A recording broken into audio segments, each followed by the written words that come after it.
بسم الله الرحمن الرحيم الحمد لله والصلاة والسلام على رسول الله وعلى آله وصحبه ومن والاه. اللهم لا علم لنا إلا ما علمتنا إنك أنت العليم الحكيم. اللهم وتب علينا إنك أنت التواب الرحيم. سبحانك لا نحصي ثناء عليك أنت كما أثنيت على نفسك. أنت المقدم وأنت المؤخر وأنت على كل شيء قدير. اللهم اجعل جمعنا هذا جمعا مرحوما واجعل التفرق بعده تفرقا معصوما ولا تدع فينا شقيا ولا محروما. اللهم آمين. In the name of Allah subhanahu wa ta'ala, the most compassionate, the most merciful, all praise and thanks are due to Him, and peace and blessings be upon His beloved Prophet Muhammad sallallahu alayhi wasallam. He who is guided by the will of Allah, no one can misguide him, and he who is misguided, no one can guide him except Allah subhanahu wa ta'ala. We do bear witness that there is no God but Allah, and Muhammad is His messenger. Assalamu alaikum wa rahmatullahi wa barakatuh. Jazakumullah khairan. Man la yashkuru an-nas la yashkuru Allah. The one who does not thank the people, actually he's not thanking Allah subhanahu wa ta'ala. Thank you for inviting us. Jazakumullah khairan. You know, the reason for why we are here, it's just to give part of our experience that Allah has blessed us with, inshallah, to share with our respected brothers and sisters. In the coming few days, you have an excellent opportunity by the will of Allah subhanahu wa ta'ala, the Islamic Heritage Month. So this great group of brothers and sisters, they have a golden opportunity to speak with others and to present Islam, or to answer some certain questions about Islam. Can you close it? Yes. Did you? It's closed. It's closed? Yeah. Sound هذا. So you can try the other one? Sorry. Bismillah. Okay. Subhanallah, I was wondering what is this. Bismillah ar-Rahman ar-Rahim. Yeah. Bismillah ar-Rahman ar-Rahim. Are the speakers that are Bismillah ar-Rahman ar-Rahim. There is something with the speakers. طيب. Bismillah ar-Rahman ar-Rahim. Bismillah ar-Rahman ar-Rahim. Bismillah. Okay. Bismillah ar-Rahman ar-Rahim. This, inshallah, I will do my best, inshallah, to concentrate. طيب. Jazakumullah khair inviting us. Now, basically, I was asked to highlight 4 main, let's say, areas. Area number 1 has to do with basically what could be the best way to initiate, let's say, a talk with someone who is moving around the events. He's not interested. He has no idea that there is an event to give presentation about Islam. Now, as a volunteer, if you decided to go to bring this person, what could be one of the best tactics, strategies, how to speak, how to initiate, your body language, your face expressions, the words, question or statement, sense of humor, yes, no. So this is area number 1. Area number 2, okay, someone came, he's interested, he started asking questions. Now, you could be facing tens of different types of people. He started asking this question. I asked to highlight from my experience the do's and the don'ts. Be careful not to do 1, 2, 3, 4. Be careful to do 1, 2, 3, 4 from my experience. Now, number 3, we will highlight some of the main hot topics. Most of the time, someone will ask one of them, such as the hijab for women. Women are oppressed. Why men are allowed to marry 4 wives while women they are not allowed? Very common question. Islam was spread by swords. The LGBT issue, or the idea of sexuality, sexual life in Islam. And you know, such topics, very hot. Or an atheist could come and ask, prove to me that God does exist. On what base you depend that God does exist? Anything you can expect. We will highlight some of the topics, inshallah, and try to give like a general idea how to break the ice, how to speak, when to ask, how to stop it, when to go with or simply to apologize, and at the end we'll say, okay, what's next? This is what I was asked to say. Had Allah subhanahu wa ta'ala blessed me that with a very dear close friend who is more expert than me in the practical application of this.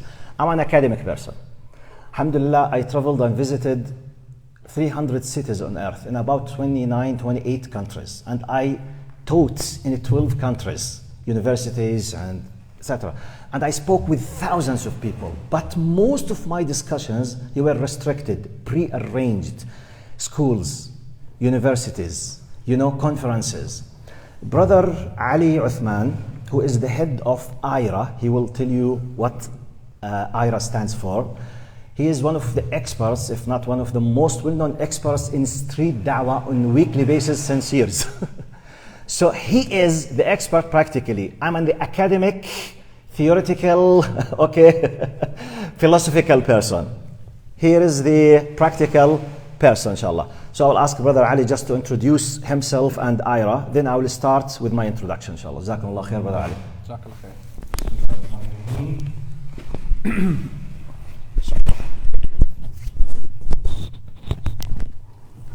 Bismillah ar-Rahman ar-Rahim. Alhamdulillah wa salatu wa salam ala Rasulullah. So, Jazakallah khair for everyone being here. My name is Ali Usman. I work for an organization called IERA, which stands for Islamic Education Research Academy.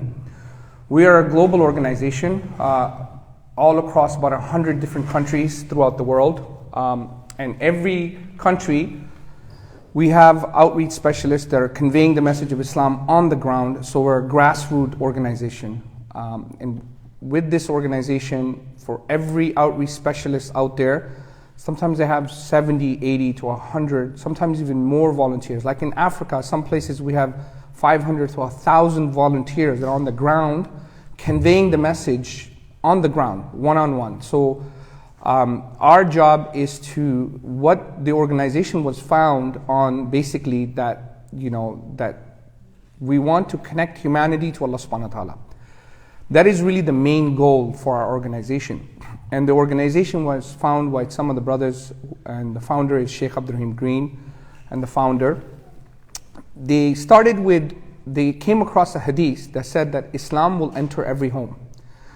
So when they came across this hadith, they realized that if there was any time in history that Islam would enter every home, mean physically enter, it doesn't mean metaphorically, they said that it has to be now because of vastness of traveling, planes, and all these other resources where you weren't able to do that with the companions. Maybe they got, couldn't make it in a certain place because of boats and some restrictions. So they physically took this aspect and they ran with it.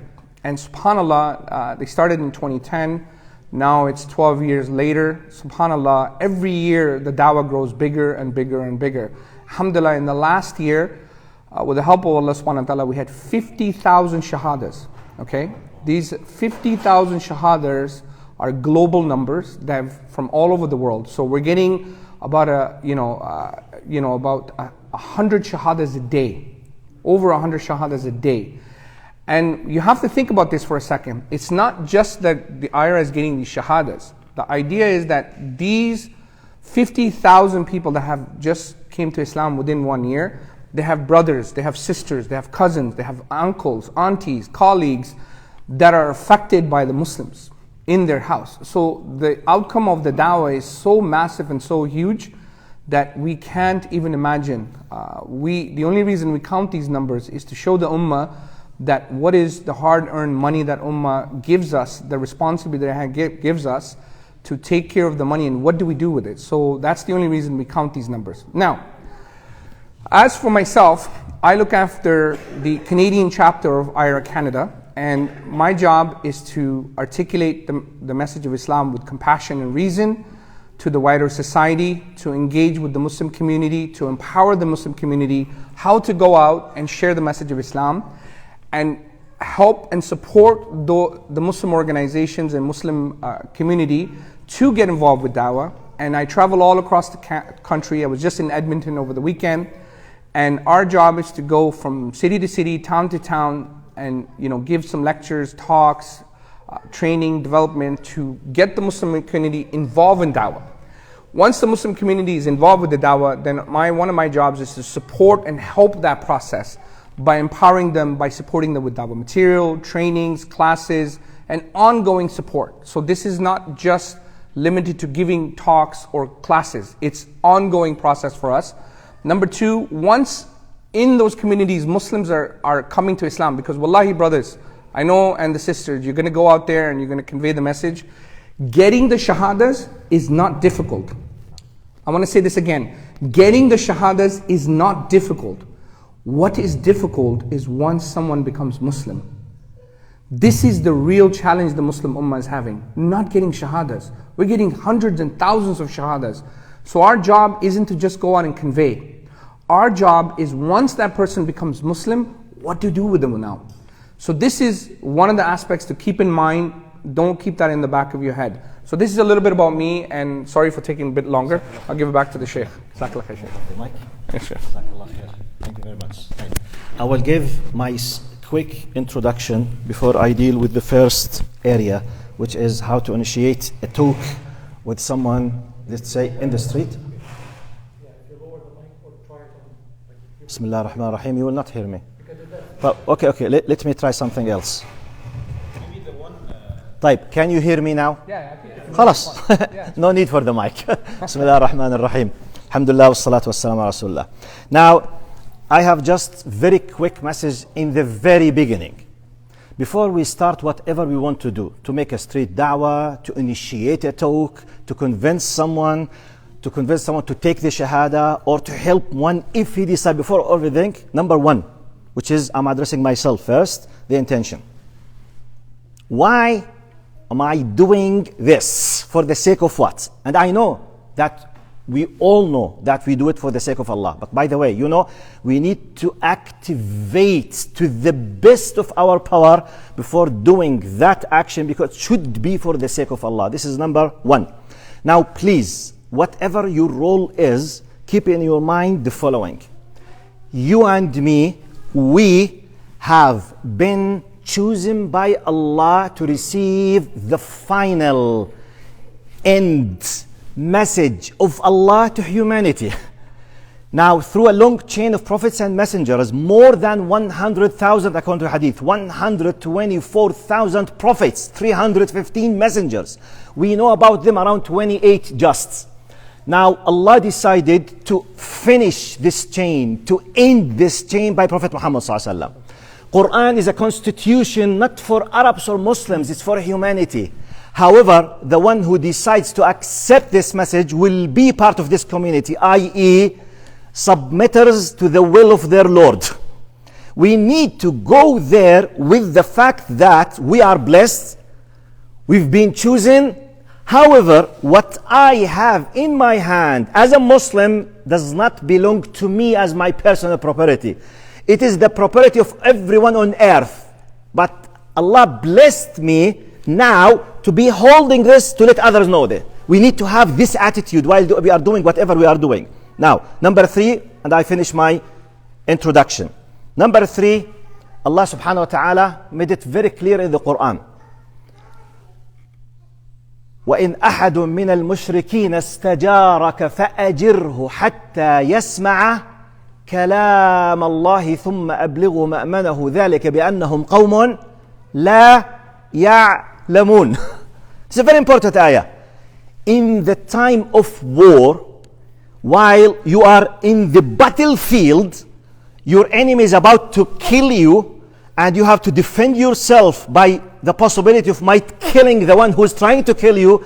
If someone asked your protection and said, please give me your protection, you are commanded by Allah to stop fighting. I'm talking about the time of war, not time of peace. Can you imagine? It's a commandment to stop and to give him the right flag of full protection, and give him the secure, the tranquility. ثم أبلغ حتى يسمع, and this is my point, حتى يسمع كلام الله. Let him have the opportunity to listen to the word of Allah. Now, the word of Allah does not mean necessarily literally just the Quran. Anything comes out of the Quran. Part of the word of Allah, all the prophetic sunnah. Part of the word of Allah, all of understanding of the will of Allah subhanahu wa ta'ala. So, number one, inshallah, in this coming Saturday, inshallah, may Allah bless all of you by the fact that you will go there. Number one, intention for the sake of Allah to be rewarded. Number two, go while appreciating the fact that Allah is using you as the servant of Allah. Go with this attitude. Go with this feeling. Go with this kind of, pride that Allah has chosen me. And the last one, be aware. Don't look to anyone except as someone who needs to know his Lord. And you are the mediator. Don't look to anyone, even if he's angry. even she comes just to attack, please, Allah is using you to bring his heart. Remember Umar al-Khattab and many other. Most of the heads of Aws and al-Khazraj with Mus'ab bin Umair, they were coming about just to hit him. They were so angry. Just please, do you mind listening to me for a few minutes? Hey, you have come just to destroy. Say, please just give me 5 minutes. If you did not like, this is an attitude now, this is a methodology. Give me a time. Wallahi, if I could not please you or convince you, kick me out. I'm ready for that. Okay, I'm losing. I'm not going to lose anything. One of the greatest examples of, okay, this is another example. This is the introduction now. To highlight number one, to restrict ourselves with the time. Number one, how, I will read exactly what I received from the people in charge. How to initiate an attractive short discussion around Islam with different type of non-Muslim individuals, youth, middle age, old age, to invite them for the exhibition about Islam. So now starts those group who will go outside the exhibition hall to bring the people. From, in my opinion, just highlight the 3 main words in your mind, then I will break down them, then I will ask my brother Ali, inshallah, to add his beautiful golden, mashallah, experience. For me, smile, polite, question. Now, one of the most important things you have to keep on your face all the time, please smile. Smile breaks the ice nearly with anyone on earth. Even if he or she did not show you that he's infected, once you smile in the face, 50% of the problem has been solved. This is number one. Number two, your attitude. Please do your best to be as much as polite as you can. Number three, and how to initiate a discussion. Ask a question. Ask a question, such as, I will give you an example. Hello, hi, good morning, good evening, good afternoon. May I ask you something? Do you mind if I ask you something? One, okay? Yes, no. Excuse me, do you have an idea about Islam? Yes or no? Yes? Okay. Do you mind to know more? We have an exhibition here. We will be more than happy to invite you. Just ask a question. Start with a question. Excuse me.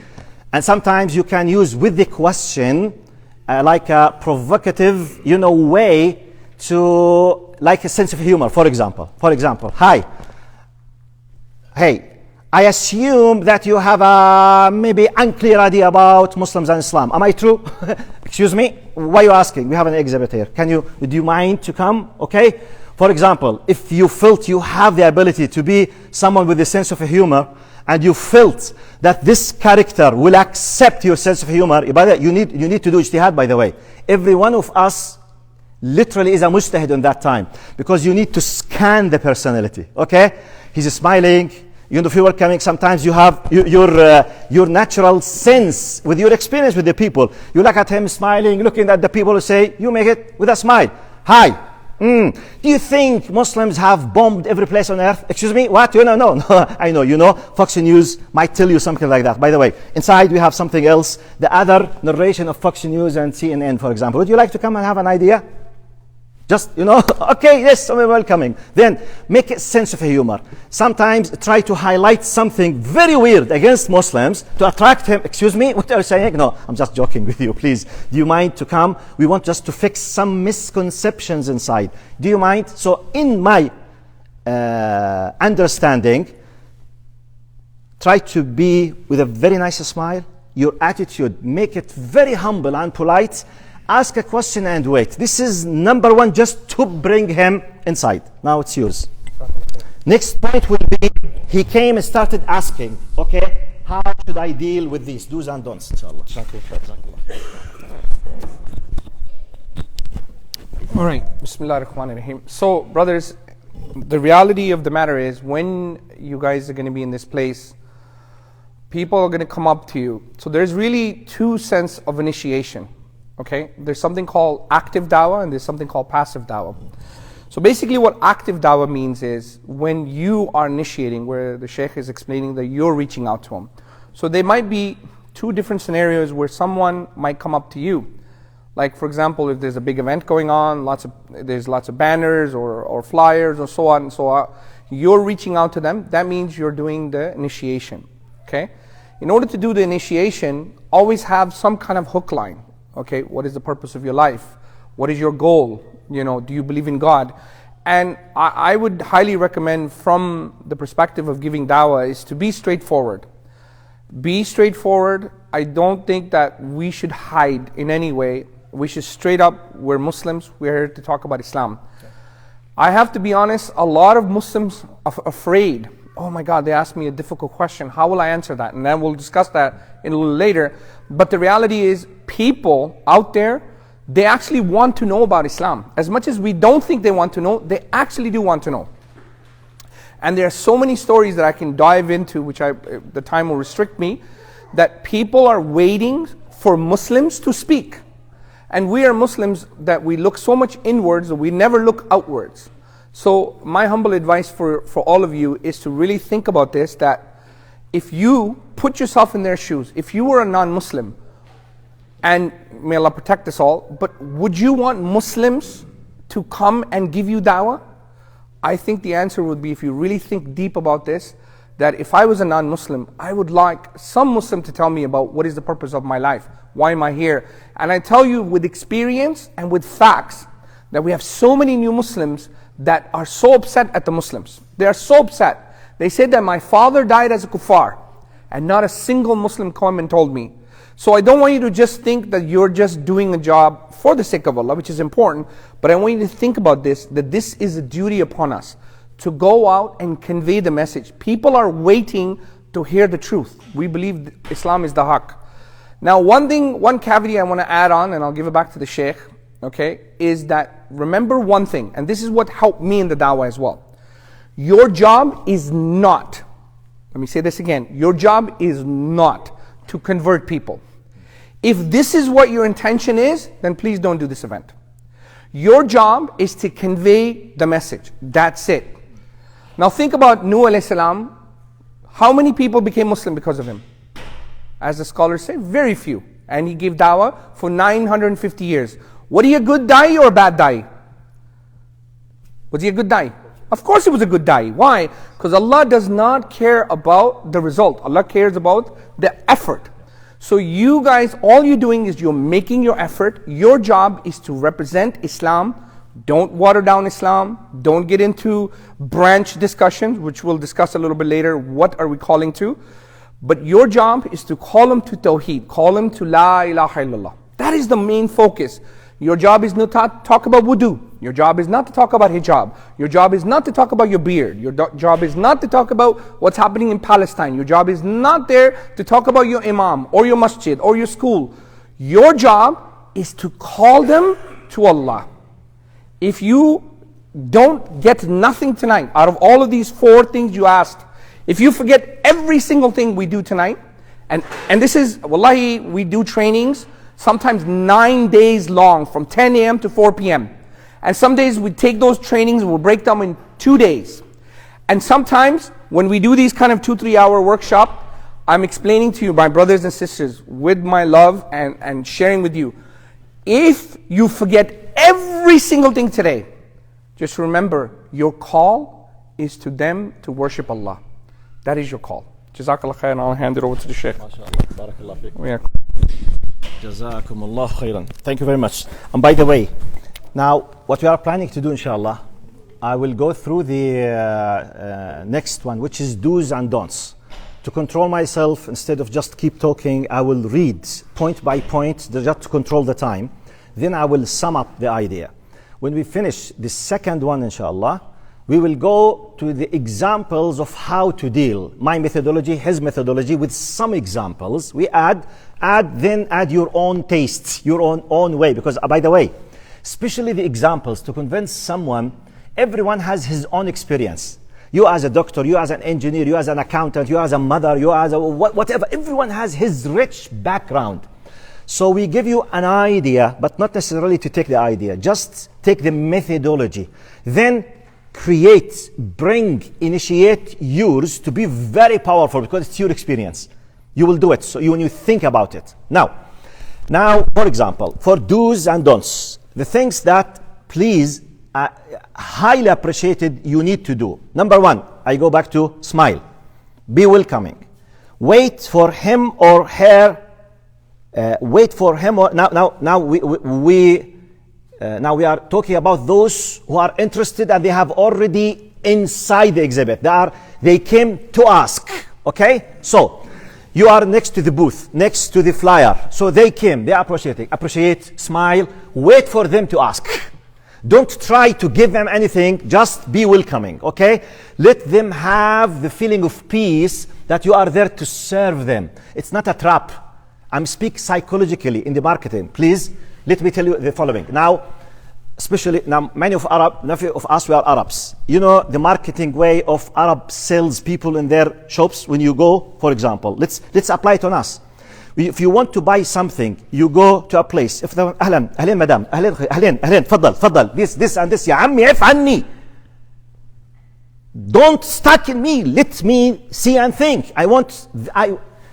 Now the salesperson who welcomes you, أهلا وسهلا أستاذ, أهلا وسهلا madam, and he stays in his place waiting for you to ask, you will appreciate much more.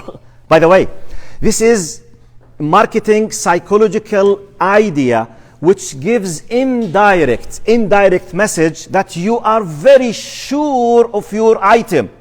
You don't want just to sell anything. No. I'm welcoming you. I know something, please feel free, come to ask. This is what I mean by wait for him to ask. If he came, for example, reading about something, just smile.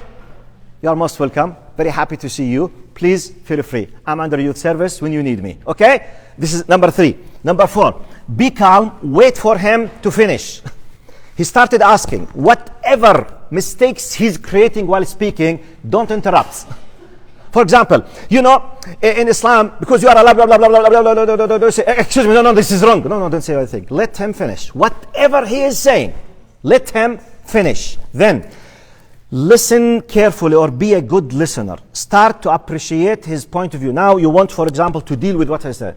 Now, even if he has made 10 disasters against Islam, appreciate the fact that he came to ask. Start with a very positive attitude, telling him, actually, thank you very much for being frank. I really appreciate the fact you are wasting your time to come to ask me, even if he's saying a lot of bad things against Islam. Start with this. Now, psychologically, we need to keep the ties humanly now. Don't, do this. I'm talking about the do's now, not the don'ts. Now, start using, in case, or leave this. Now, listen carefully, respectfully. Ask always, have you finished? Sometimes people, they are talking while they are thinking. He speaks, stops, thinks, brings something from the memory, keeps. Don't, once you saw a pause or a full stop, immediately you start answering. No, excuse me, sir, excuse me, madam, have you finished? Is that all what you want to see? Thank you very much. I appreciate your point. Thank you. Now, excuse me, how many minutes do you have? Ask him about his time. Because sometimes you need a very quick answer, and sometimes, because if you started the very detailed big answer and excuse me, I have just 1 minute, I want to leave, you might not be able to do anything. Ask him, do you have enough time? After thanking him and appreciating the fact that he came to ask. Now let's come to part of the don'ts. Don't try to defend immediately. Sometimes, Muslims, you oppress women. Don't say, no, we don't oppress women. Okay, thank you. What else? Don't try immediately to defend. Defend logically and in a clever, wise, while you are putting the points. 2, now, don't interrupt. Just keep the idea in your mind. When he is finished, then start talking. Now, don't lose the eye contact. While he's speaking with you, let him feel that really you are interested in what he's saying. Don't ignore him. Don't lose the eye contact. Show the best attitude of respect as much as you can, with your face expression and with your body language, with your readiness that you are listening. And in case, if you lost the eye contact, let him know that you are just concentrating. For example, this is the normal. Okay, thank you. Yes, okay, I'm thank you. Imagine that there are a lot of sounds around me and a lot of noise. and I want to concentrate, I might do like this. I say, okay, this, nice. Thank you, thank you. Thank you very much. Okay, oh, yeah, okay, thank you. Okay, now I'm not looking, yes, but I'm showing the full respect that, okay, I'm with you, but just I want to concentrate because there's a lot of interruption, for example, around me. Now, another point. Don't show any indication of disrespect with your face expression while he's speaking. You know why I'm saying all of that? The normal thing that they came with a lot of bad ideas about Islam. Now, not everyone supposed to be an angel and very wise person, and he will ask you in the best polite way. Simply, for him, he has an idea in his mind. He will or she will just throw it in your face. It's your job to, to control yourself, because we are inviting him. Be careful. He is the guests and you are the host. This idea should give all of us the highest level of patience. Now, don't allow anyone while discussion to lead the discussion to a very marginal issues. You have big issues. You want to speak about the idea of Islam, big questions of Islam.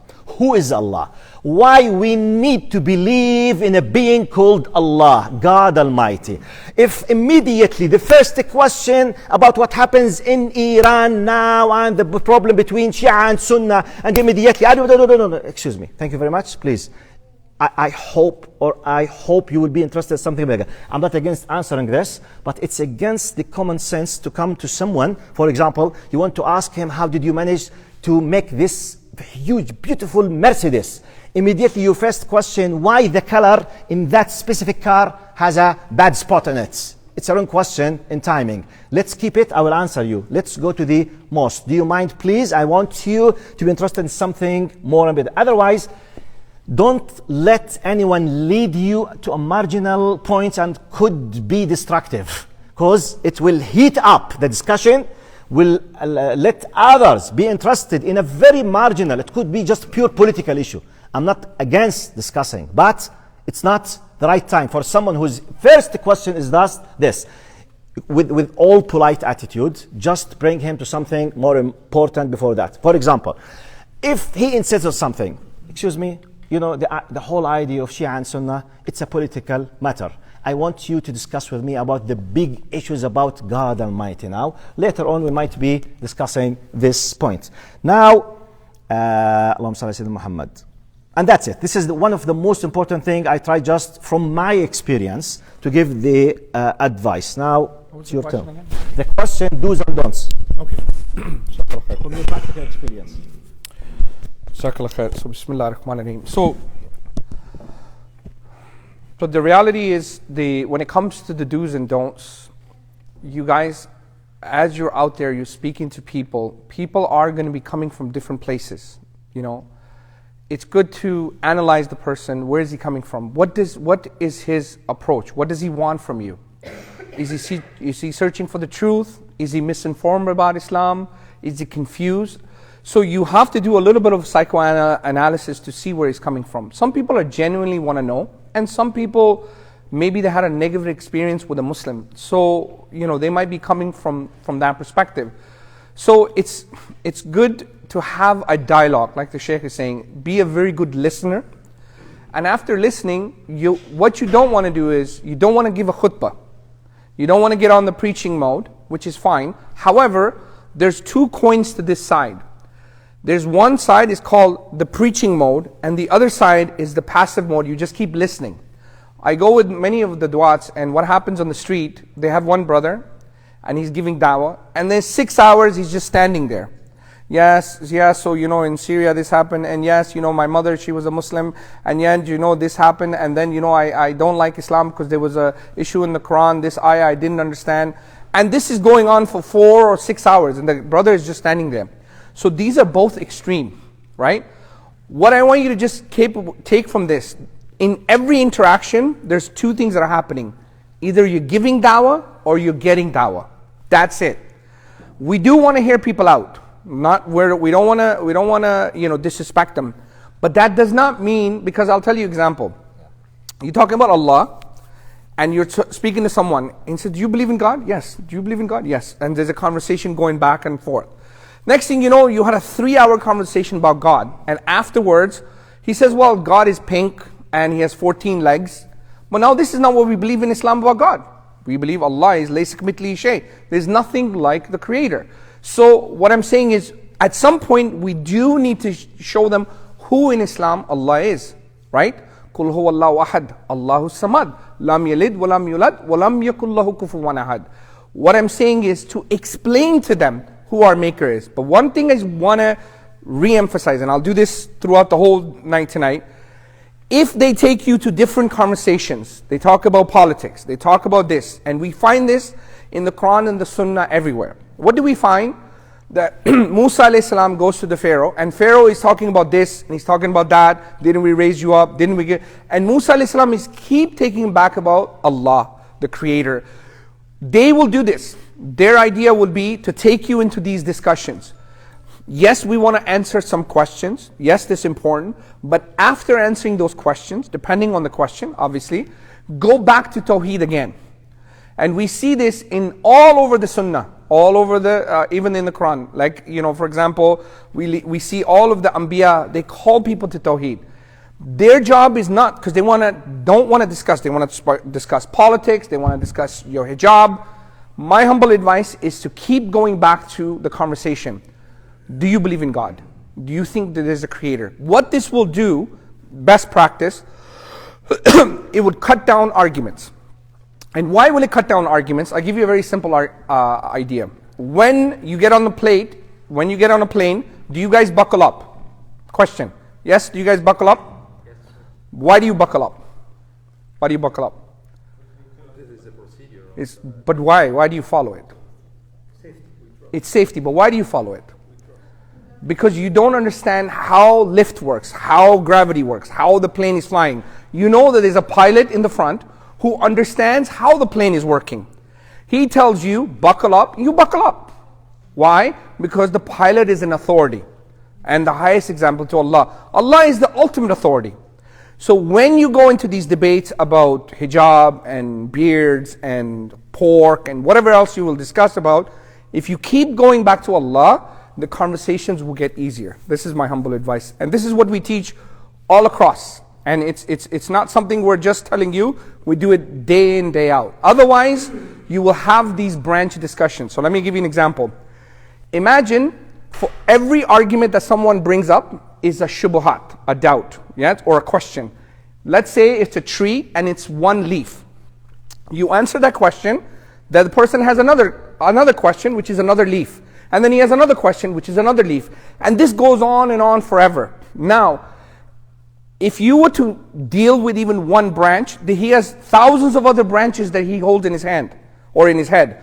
So how you deal with it is you go down to the foundation. If you cut the foundation, what happens to the tree? The tree falls. So what is the foundation? With respect, with smile, say to the brother or a sister, do you have a few minutes so I can explain the foundations of Islam? Get that agreement and then say, do you believe in God? Okay, and this is what we believe. And then continue from there, inshallah.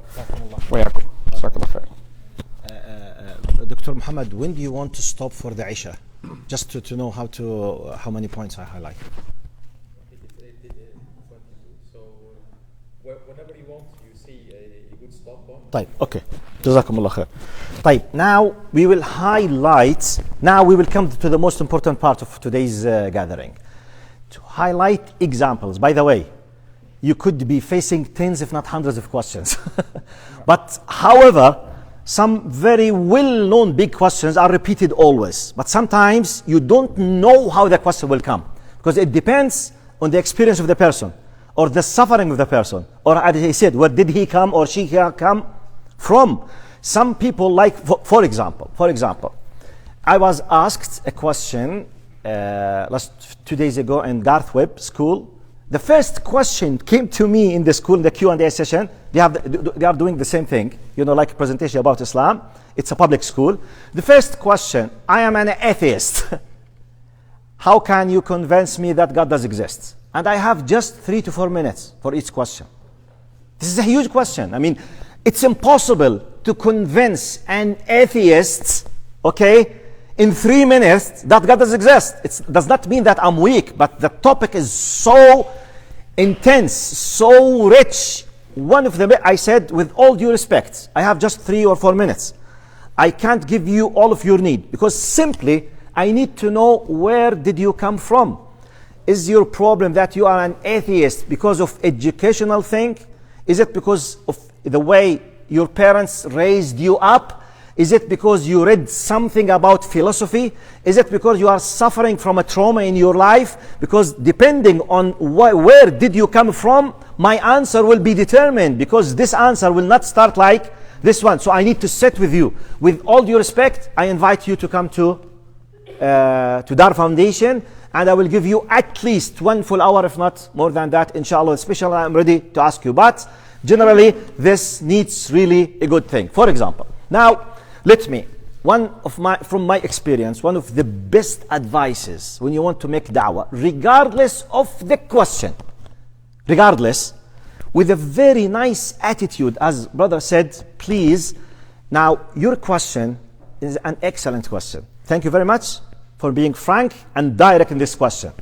Now, to save your time and my time, do you mind if I give you just a very simple introduction about the basic foundations of Islam, so that it will help me to help you how to understand better? Oh no. Focus on 2 things: the meaning of Islam and the purpose of life in Islam.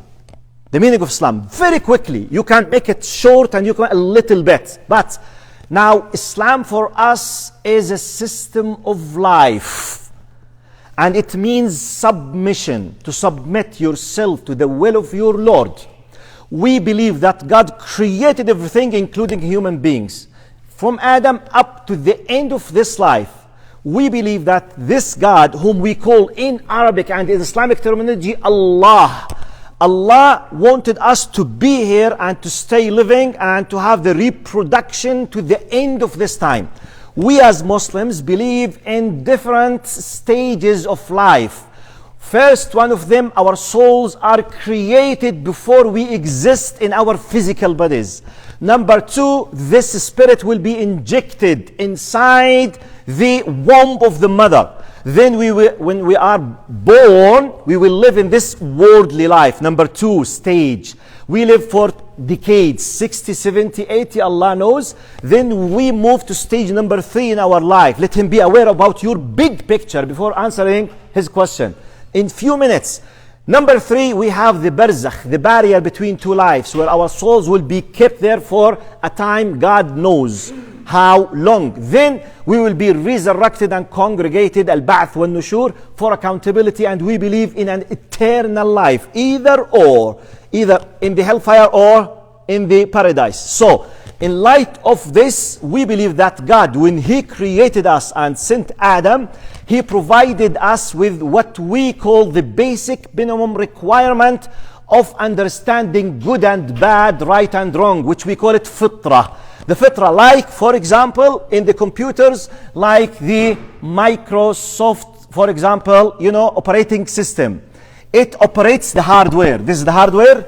The fitrah is the basic minimum. I realize good and bad without anyone teaches me that if someone slapped me in my face without any reason, I will feel angry, I will feel bad, and I will call this, if I can speak, injustice, dhulm. Even if I'm deaf, dumb, and someone slapped me, in my heart, if I want to express it, this is dhulm, wrong, bad. No one can change it, even though I did not study anything. This is the fitrah inside myself. Then God decided to give us the full compatible system through what we call revelations. We believe in angels. We believe Allah sent many prophets and messengers, sent all of them. Then He decided to conclude all messages in one message, and the constitution for humanity, which covers every single aspect of their life to the day of judgment. This is just a scenario how to present Islam in about 6 minutes. Okay? And if you did it in a very powerful way, quickly, and you are very confident of what you say, he will listen. She will listen. Then come to his question. Now, in case if there is an extra time for you and he's willing to listen, you can just, شو معنى بتقدر الموقف؟ evaluate. I mean, you need a quick evaluation for his readiness to listen more time. Then, for example, the other thing that you need to add our understanding for the purpose of life. In Arabic, we say al-as'il al-wujudiyya al-kubra, the biggest questions of our existence, which all groups of human beings from the beginning of the history, they were interested, and most of them, they lost their ways because they could not answer them, which is, in Arabic we say, من أنا؟ لماذا أنا هنا؟ من أوجدني؟ ما المطلوب مني؟ ماذا سيحصل معي بعد؟ إلى أين سأذهب؟ ولماذا? These big 7-8 questions called the biggest question of the humanity of our existence. Who am I? Why I'm here? Who created me? Who put me here? What I'm supposed to do? What will happen to me after death? Why? These questions, we as Muslims, we have the full ready answer. If he asks you, okay, what's your answer? I'm a part of the creation. The creator is Allah. We are here to, and immediately I quote, وَمَا خَلَقْتُ الْجِنَّ وَالْإِنسَ إِلَّا لِيَعْبُدُونَ. Verily indeed, I've not created the jinn and the human being but to worship me. Immediately pause. To worship does not mean ritual worship. It means full obedience for the commandment of God in your day life. Then explain to him that we believe in life after death. By the way, in this time, don't stop to explain or to justify. Just tell the information. Now, first step, always just give the information with confidence.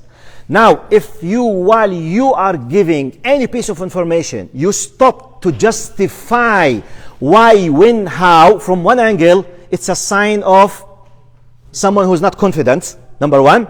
Number two, you will waste the time. Number three, you will give them a time really to cause troubles to you. Now, you are in the phase of presenting. Just tell, I believe, I don't believe, I accept, I don't accept. Next step will be, if he asks a question, you have done. My advice now, before dealing with any question, always put these two things. If you managed to find a crack in the discussion to add these big two things, you have saved 70 to 80% of everything you will explain later. What's the meaning of Islam? Including the articles of faith and articles of Islam, pillars of Islam. Yani make it in, by the way, Wallahi, I'm not joking. Tonight, if you are interested and you feel that you would love that Allah will honor you with this experience, tonight, with the notes that you have written or what you are convinced in, go and make a training for yourself, before a mirror. Speak with yourself. Stand. Imagine someone whom you are speaking with. Do the full training as if there is a real person around you. Hi, thank you for asking a question. I would look at yourself, your body language, your face expression. Do it twice, 3 times, 4 times. Nothing comes easily. If you manage to add these 2 points, everything will be easy. Now, this is like an introduction. Do you want to add anything to introduction? Then I will highlight one of the main points. Yeah. Bismillah ar-Rahman ar-Rahim. So, brothers, these are really, really good, powerful points the Sheikh just brought up. But one thing I want to humbly share with you, okay?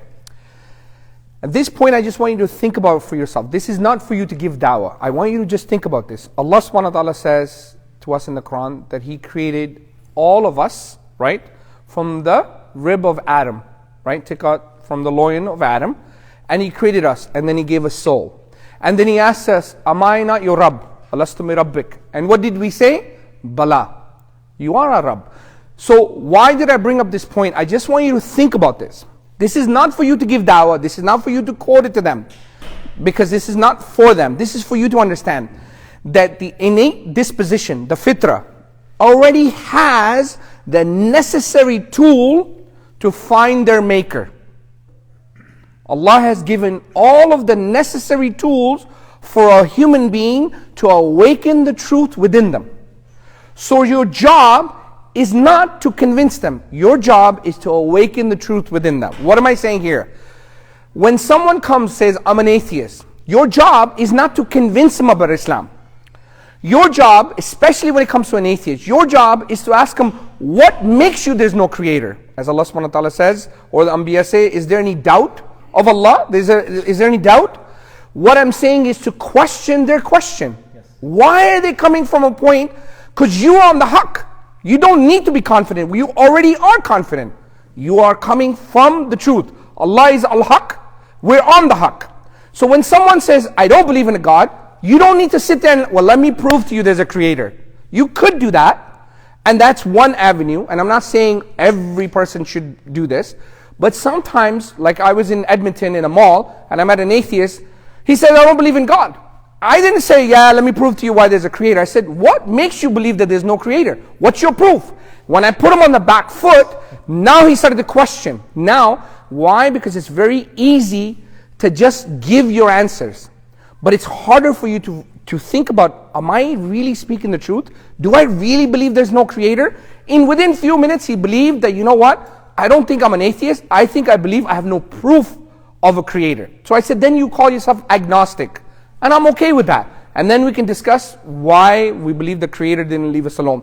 So this is one thing I wanted to just tell you, that it is inside every human being to believe in a creator.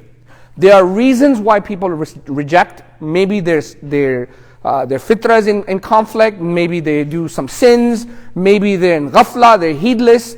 Who knows what the issue is? This is the thing you need to discuss with them. But your job is not to convince them there's a creator. Your job is to awaken the truth which they already have. Make sense? I'll give you an example. Was there any toys you used to play with when you were a child? Any toys you used to play with a child? Yes, a kid used to play with toys, right? What was your favorite toy? Soccer. Imagine if you will go back to your parents' house and you find that soccer ball again. When you observe that soccer ball, did you acquire any new knowledge or any recalled memories of that soccer ball when you were a kid? When you see the soccer ball now, the same one you used to play with, did you acquire new knowledge, or you already know this was my soccer ball and recalled it? You already know it. Good. In the same way, when we're speaking the truth, we're awakening the truth. They already believe in a creator.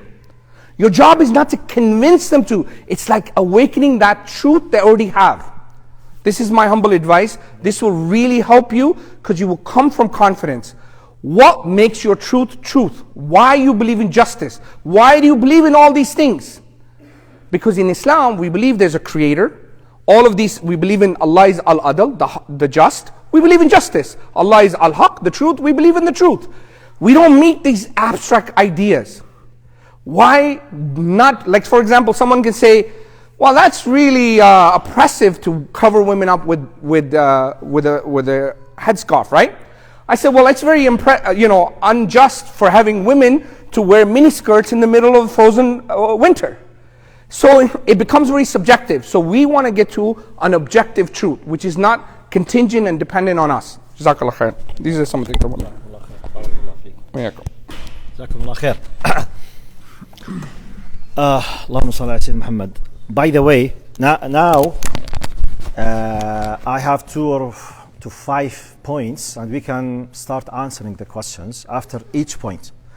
I have an idea about how to deal with an atheist. For example, one simple example, an idea about Islam and hijab, which contains the oppression of women, and a question about Islam and violence, the whole idea of jihad and terrorism and all of these things, sometimes how just to highlight some of the big, and a concern about the whole idea of the sexuality and the LGBT, etc. So I don't know if you agree with me. I will highlight, for example, number 1, the idea of atheism.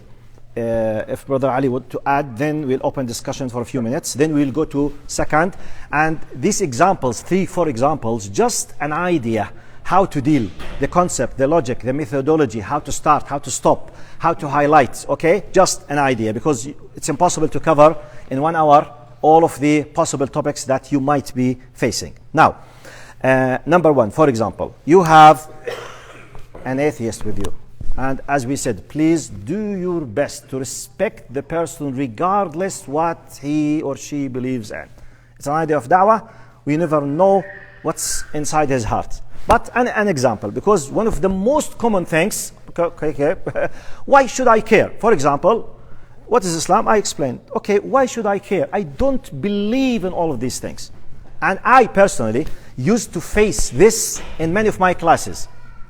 At least I used to have at least one atheist in each class. So always, and they used to raise up their hands, say, Doctor, I'm an atheist, and I was told that you are a person, that you have the big tolerance, and you allow atheists to attend your classes, and I came to discuss. I said, you are most welcome. Please, feel free to express, but be ready to listen to my discussion as well. Now, one of the good points, just to shake the person in front of you intellectually. Imagine that an atheist came to you and said, why should I care with everything you say? Why should I? I'm happy. I think I'm doing the good thing, and I don't care with anything. I eat, I have no problems. No, I'm not ill. I have a good money, good retirement system. I'm living in a very nice country, simply. And when I die, I will be nothing. So the nothingness will feel in nothing. Imagine that someone came to you with similar attitude. What shall I do? One of the good things that I experienced through many years, and really it worked in a very good, nice way. The idea, I developed the what if theory. It's an example. What is the what if theory? I said, dear brother and sister, with all due respect, do you allow me just to question you in the following common sense thing? Do you allow me? Yes. So as not to be offended, okay? Because I have a way of my argument. Do you mind? No. Okay, please, listen to my question. I said, let's imagine that the possibility of what you believe in, which is there is nothing after life and everything is nothingness, and we are just part of the law of coincidence. You know, atheism is completely based on the idea of the coincidence, الصدفية والعشوائية. Okay, this is what an atheist, if he is an atheist, should be believing in. If now I can tell him what you believe in, that we believers, including Muslims, Jews, Christians, we are wasting our time in believing in the metaphysics, which for you it's just a myth. Okay, now this is me, this is you. You believe that I'm wasting my time in believing in nothingness, metaphysics, and I believe you will face a very difficult time when you pass away. Let's make a mathematical, logical argument now. The possibility of what I believe in is 50%. The possibility of what you believe in, 50%. Now, if what you believe in happened to be true, which means, for the sake of argument, I'm as a Muslim, when I came to the point of death, I discovered that there is nothing after life, and actually I will feel nothing and I will realize nothing because I myself will be nothing. Now, at least while I was living, I was leading an ethical life according to the human society. I used not to lie. The people used to love me because I'm not a liar. I did not kill, so I was a nice person ethically according to the stupid human beings whom they were wasting their time by something called ethics. And I did not drink, I did not kill, I did not lie. And I thought I will be rewarded in the hereafter. Then I came to death, I became nothing. So the fact that I became nothing, I will not regret that I wasted my time for 50 or 60 years in doing good things. Then I'm nothing because I'm nothing. True or false? Right. I said now, what if what I'm claiming happened to be true? What will happen to you? This is a logical question. If what you believe in, by the way, therefore you give him, respected brother and sister, what you believe in, if it happened to be true, I'm losing nothing. But if what I believe in happened to be true, you will lose everything. This is one of the methods that could help in dealing with someone, with all due respect, that he says, why should I care in what you are talking about? I said, why? The what if methodology will help you to let him rethink 10 times why should he care. This is an idea. تفضلي. Yes. He can say that you wasted your life and you didn't have fun, you didn't enjoy. That's what you lost. Okay, that's true. I will tell him, let's use the methodology of the relativism.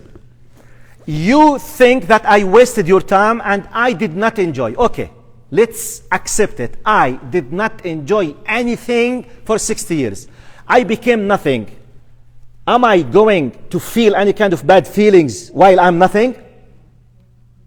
I'm nothing now. أنا عدم, nothingness. So what used to be a loss of pleasure will be nothing. طيب. Okay? Now, depending on my idea, I said, what if? Now, this suffering for 50 years, I will be rewarded in the Jannah. I'm speaking in a logic. So relatively speaking, now I will bring him a practical example. Now, you, Mr. Atheist, with all due respect, do you study for the exam? Yes, definitely. Do you prepare yourself to be accepted in a good career by having a good CV, such as attending courses type? Do you lose many pleasures while preparing yourself? For example, anyone would like to enroll as a Harvard student. Do you know what he should be facing for years? Just to be accepted as a possibility. To fill an application for Harvard. Sometimes you need to work 2 to 4 years in many projects to prove that you might be eligible to be a Harvard student. Right. While I'm struggling, fighting, dying to be a student, have I not lost many pleasures or not? Well, this is logic, dunya. طيب, depending on what I'm losing this, on a hope. Scientifically, is there any guarantee that I will be in Harvard? Any guarantee scientifically? No, because I might die in a car crash next day. After spending 4 years while going to fill the application, I'm dead. No guarantee. On what base? Hope. Scientifically, where did you bring hope from? Depending on what? This is your life. I'm not talking about the hereafter now. Depending on what? Why do you study the exam? What is the scientific possibility that you will be attend the exam? Could be 0. Why do you study? Why do you have the faith that you will live for tomorrow? Do you control everything in life that will prevent death from taking you? If the answer is no, studying for an exam is a waste of time for an atheist. Yeah. I can bring tens of examples. So I'm just, my job just to awaken his fitrah by the common logical sense. Is that okay? This is an example. You want to add to this? Yeah, exactly. Yes. So, mashallah, that's very good, Sheikh, what he's saying. So, but it's, in English, it's called the Pascal wager. So, a lot of these people, they will come back to you and say, I don't really care, which is true. It happens all the time. And the reality is what you want to do, what the Sheikh is explaining, is that you want to show the contradiction in their life. Yes. Okay? They care about everything else. They care about their retirement. They care about their house payments, mortgage paid off. They care about everything in the afterlife, or after as they get older. But when it comes to the afterlife, they're like, we don't care. So what you want to do is you want to expose them that they're being hypocrites. Okay? In other things, they care about everything. Because they'll say, I don't care. And you show no problem. You don't have to care. But what I want to highlight is, but when it comes to everything else in your life, you do care. Because why? They're all about the here and the now. But they say, I only care about now. I only care about what's happening to me now. But the reality is, you don't live like that. I had one guy, I was giving Dawah with the M&M group. And I went to this guy and he says, I just care about the here and the now. And I'm thinking to myself, I didn't answer him at the time because at that moment, you know, sometimes you get stumped. I walked away and I said, wait a minute. This guy is here with his son to pick up a bed, which is not here and now. It's for tomorrow. He goes to work. He has a job. I talked about his job. This is for him to make money so he can pay in the bill at the end of the month. So they're never about the here and now. But when it comes to religion, it's always about, I don't care. I only care about the here and now. So really, what we're saying is to expose them in a humble and a gentle way, to show them that, look, you're living an inconsistent life. So this is really what the point is for you guys. I just want you to always do this. Don't always answer their questions. You're not an answering machine. You're not there to answer every question. You're here to awaken the truth which they already have. Yes, Islam has answers for every question. And there's only a finite amount of questions that people can ask. And we have them. But that person, is he genuinely looking for the truth? Because I'll tell you something. Some people will not be guided. Some people, no matter what you do, what you say, will not be guided. Why? Because Allah subhanahu wa ta'ala, in the Quran, what happens is, some of the companions came to the Prophet ﷺ and he said, if you are a true prophet, why are some people that are dying as non-Muslims? And Allah subhanahu wa ta'ala, the Prophet ﷺ doesn't say anything from his own hawa. Allah subhanahu wa ta'ala sent down ayah. He said the reason some people are not being guided is because He does not find anything good in their heart. So Allah will not force hidayah on people. Your job is to show them that this is the truth. Here we are, we're presenting it. On the day of Qiyamah, Allah will deal with them. Because I'll tell you something, brothers and sisters. You might say something to someone now, today, next week, that they might not become Muslim. They might not even, maybe they'll spit at you. Maybe they'll yell at you. Maybe they'll be nice to you. I have no idea. But that truth, kufr, will always contradict itself. But no one can constantly live in kufr. No one. At some point, they will sit home. Like I'll give you an example. One time, somebody was given a Quran. And the girl's like, I don't really care. But she took the Quran, she took it home. That's not a prerequisite to give Qurans. I'm just saying, she left the Quran for 6 months on her desk. Okay, 6 months later, something happened in her life. And she says, you know what, that guy, he gave me that book, let me open it up. And that brought us to the truth. What I'm trying to say, you might just give them a flyer. You might just say a nice thing. You might smile at them. And you might awaken something. Because you know what? Someone could have had a really bad day. Maybe they're looking to, commit suicide. Your smile might be like, you know what? There is hope in life. I shouldn't just want to destroy my life. So what I'm saying is, you being the best Muslim that you can be is your job to awaken the truth. This is my humble advice for all of you. But don't get into the answering question trap. Because what happened with me, one time I was giving dawah, I gave dawah for someone for 4 years. 4 years, one of my colleagues. And I kept talking to him. He never accepted it. May Allah guide him. But my job, I didn't realize at the time, is not to convince him. Again, I'm going to say, if you go in the weekend and you think you can argue someone into Islam, that could be borderline kufr. What do I mean? Allah is the one who guides people, not you and me. Our job is to just plant the seed. When you know what, many farmers, when they plant the seed, do they know the plant's going to come out? No. They can water it, they can do whatever. It's Allah who is the one who brings everything out. In the same way, your job is to just deliver the message. I always give this example in my classes. You are like a mailman. You come and you deliver the mail. What they do with this mail is not your job. They can take it, they can rip it, they can throw it in the garbage. Your job is, did you deliver the mail? That's my humble advice. Barakallah fiqh. By the way, just a small change. We were planning to cut in the middle to pray the Isha, then to come back. Now, we should be finishing by 9:30. So we will continue up to 9:30 inshallah. Then we can pray the Isha, and anyone who would like to leave, you can leave, just to save your time. Right.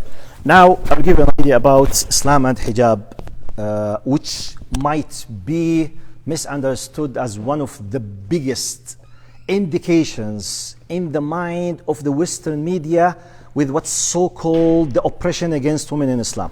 Now, let me tell you something. When you are asked about hijab, or not eating pork, or not drinking alcohol, please, you need to start with the following introduction. It's very important. Islam means submission. In Islam, we believe that God has the best attributes, includes Al-Alim, the all-knowing, includes Al-Hakim, the all-wise. Okay? Now, we believe in God, Al-Alim and Al-Hakim. And our job to submit. You need, Mr. Questioner, to know that our Islam is divided into two main parts, minority and majority. The majority of Islam is justifiable. This is important introduction for any question.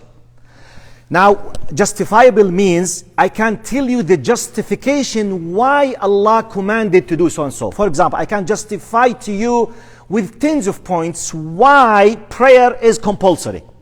I can justify to you logically and with evidences why zakah, almsgiving, is compulsory.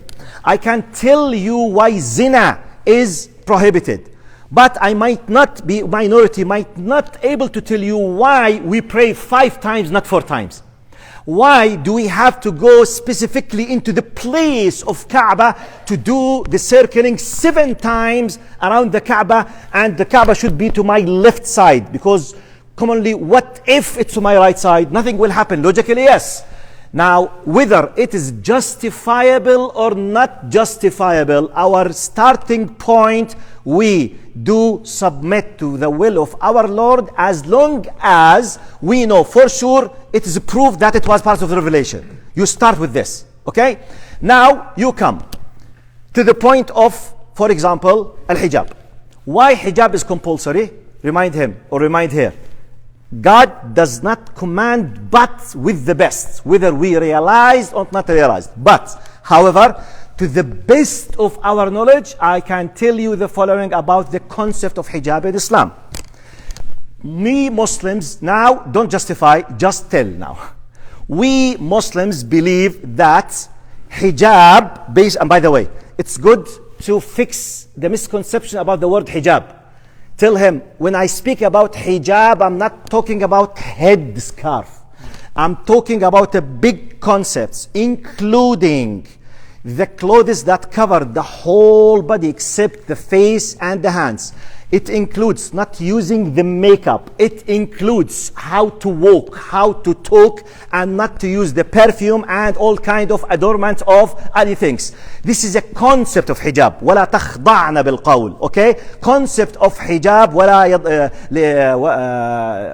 يَضْرِبْنَ بِأَرْجُلِهِنَّ لِيُعْلَمَ مَا يُخْفِينَ, which means I explain the idea that hijab is a full concept, has to do with the clothes being loose and transparent, my way of talking, my way of walking, and additional adornment things and other things. Now, why? Simply Allah commanded us. We believe it's an indication in our understanding of chastity and purity. It is an indication of how the humble, protected female in the society should be outsiding. However, please, Mr. Questioner, I'm not telling you that we are against of the whole idea of sexuality. We are an organized people. We are civilized people. Our understanding for civilization that everything has its own time. We are not against the idea of enjoying sexuality, but we believe that we have restrictions. When a woman is outside, she is asked to give an indication that I am not a sexual object for anyone. This is how we Muslims understand the concept of chastity and purity. It's a commandment from Allah. I understand, Mr. Questioner, maybe you are very far in your culture. I don't blame you, but I'm just telling you that we respect this and we believe this how it should be because God told me about that. And depending on your experience, you can quote an incident, a reaction. For example, I myself, and I'll finish this point with this. This is just an example. It happened with me when I was doing my PhD in the UK. There was a very famous white British Anglo-Saxon woman. She was very well known. She was a lawyer and she became a Muslim. The people, they used to know her, very famous, very well known, very rich. And as I always see, she's a white woman. I mean, because now in the UK, they used to call, they don't use it in Canada, but all the non-white, they used to call us colored people. Okay, this is how in the UK they used. And the idea, the stereotype that Islam is just a culture for the colored people. You need to know the context. Generally, from my experience in 6 years, British people, white people, the majority, they think that Islam is part of the colored culture. So for them, they do not grasp the idea of white Muslimah. It does not fit in the system according to them. So when this very famous lawyer, media person, rich, very white British Anglo-Saxon became a Muslim and she's very famous, really it caused a disaster in the society at that time. I'm talking about something happened about 28 years now. Now, I listened to the BBC to interview with her. The questioner said, Sarah, can you tell us why did you decide to the beginning he said, Sarah, look, I will not interfere in your personal choice. Why did you decide to change your faith? But I'm interested to know why did you decide to wear the hijab? This is how he said it. Which means, it's hey, you are British. This does not fit in our mind. So wallahi, at that time, I have already spent by that time at least 16 years of my life as an Islamic teacher, okay? And I thought really I have a very powerful, let's say arguments to explain why hijab is part of Islam. By Allah, when I heard her answer, I felt I know nothing, because now she is a female. Okay? Because at the end, okay, I'm a preacher or a doctor or a sheikh, but at the end I'm a man. I will not be able really to feel the feelings. She said, this is an example, just a scenario to use it. She said, I decided to wear the hijab to tell everyone in the street that I'm not a sexual object. I need everyone in the street. Now focus. I need everyone in the street. When he deals with me, I want him to deal with me according to my character, my personality, not according to my body. Period. I add, she wants to tell the people, don't give me the evaluation according to my short skirt.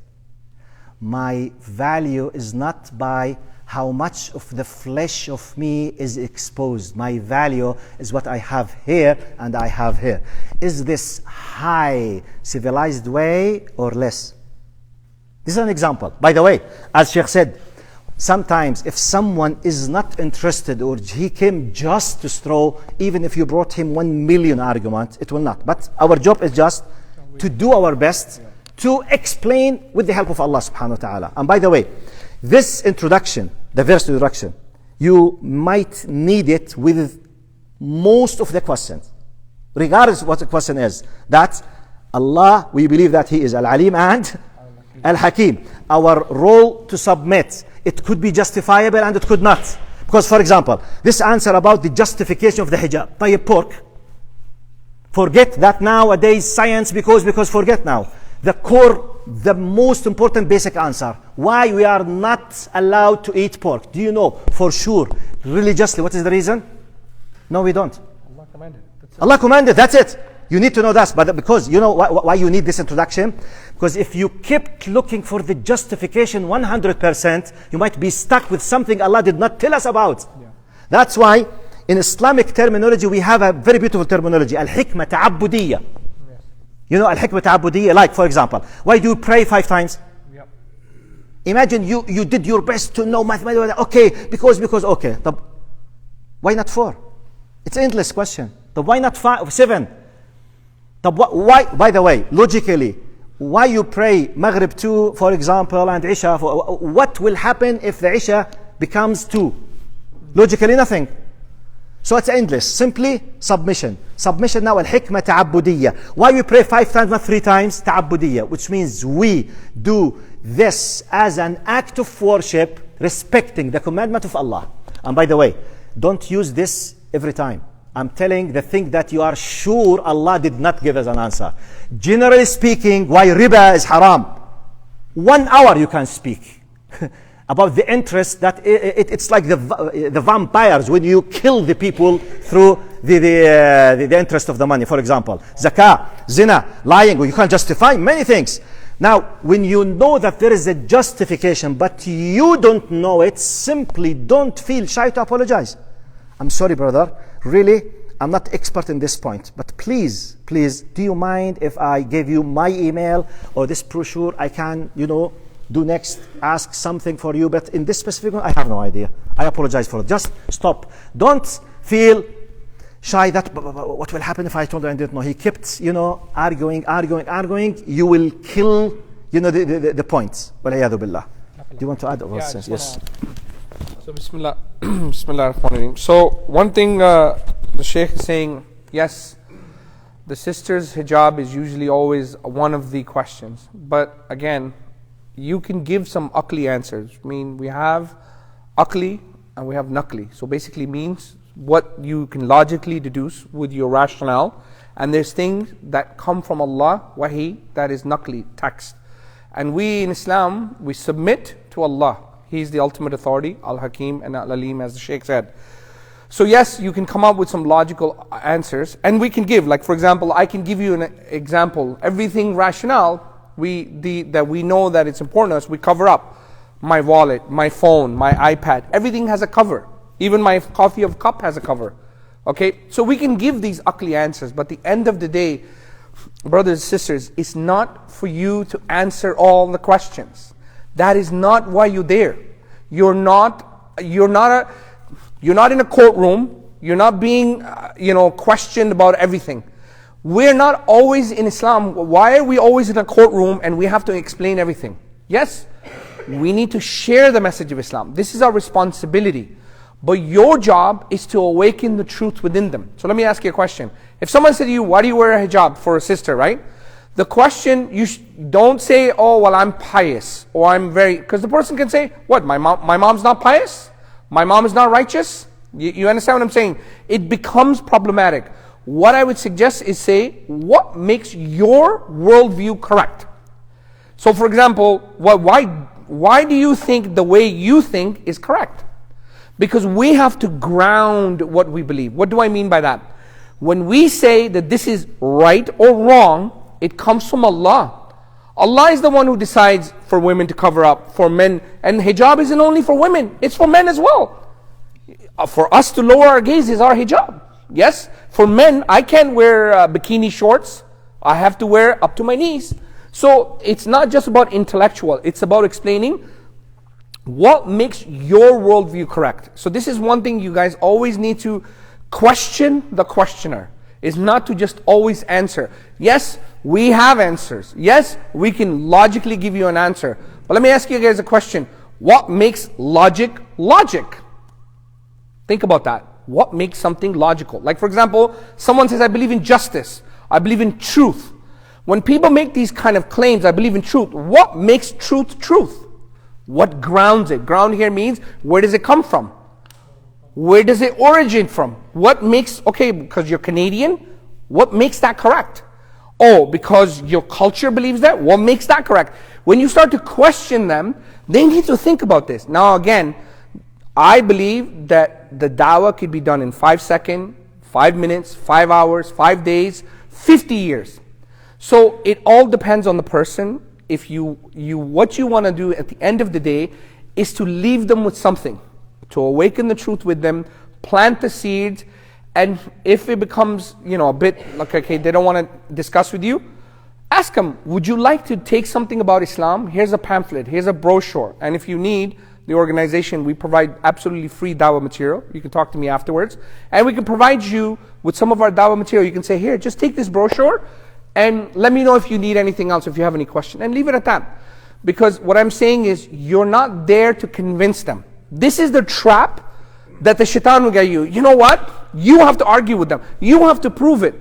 This will leave you with endless cycling of arguments, which is not going to lead you to anywhere except that person actually might turn away from Islam because of you.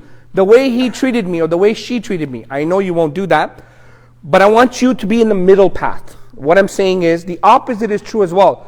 Being extra nice could be actually problematic as well. And I'll give you a reason. I was talking to Sheikh Abdurrahim Green one time in one of our discussions, and he said, you guys living here in the West, which is us people that come, because Sheikh Abdurrahim Green is European, he said, because you have to remember the mindset of the people here. They believe that they are the civilized nation and we are the uncivilized people. So you coming here, being a good person, is not because you're a good person, because we've civilized you to become a good person. Think about that for a second. So what we want to do is always link that there's a creator who tells us what's right and wrong. What I'm trying to say, I had one brother in the Bay Area I used to live. He asked me a question one day. He says, Ali, I've been picking up my neighbor's groceries for almost 5 to 6 years. I shovel her driveway, but she doesn't become Muslim. What's the problem? I said, because your job is not to make her Muslim. Your job is to have ikhlaq, no problem, have sincerity. But your job is to plant the seed. Did you ever actually tell her about Islam? Because she thinks you're a good person, because you're Canadian now. And in Canada, you have to be a good person. You understand what I'm saying here?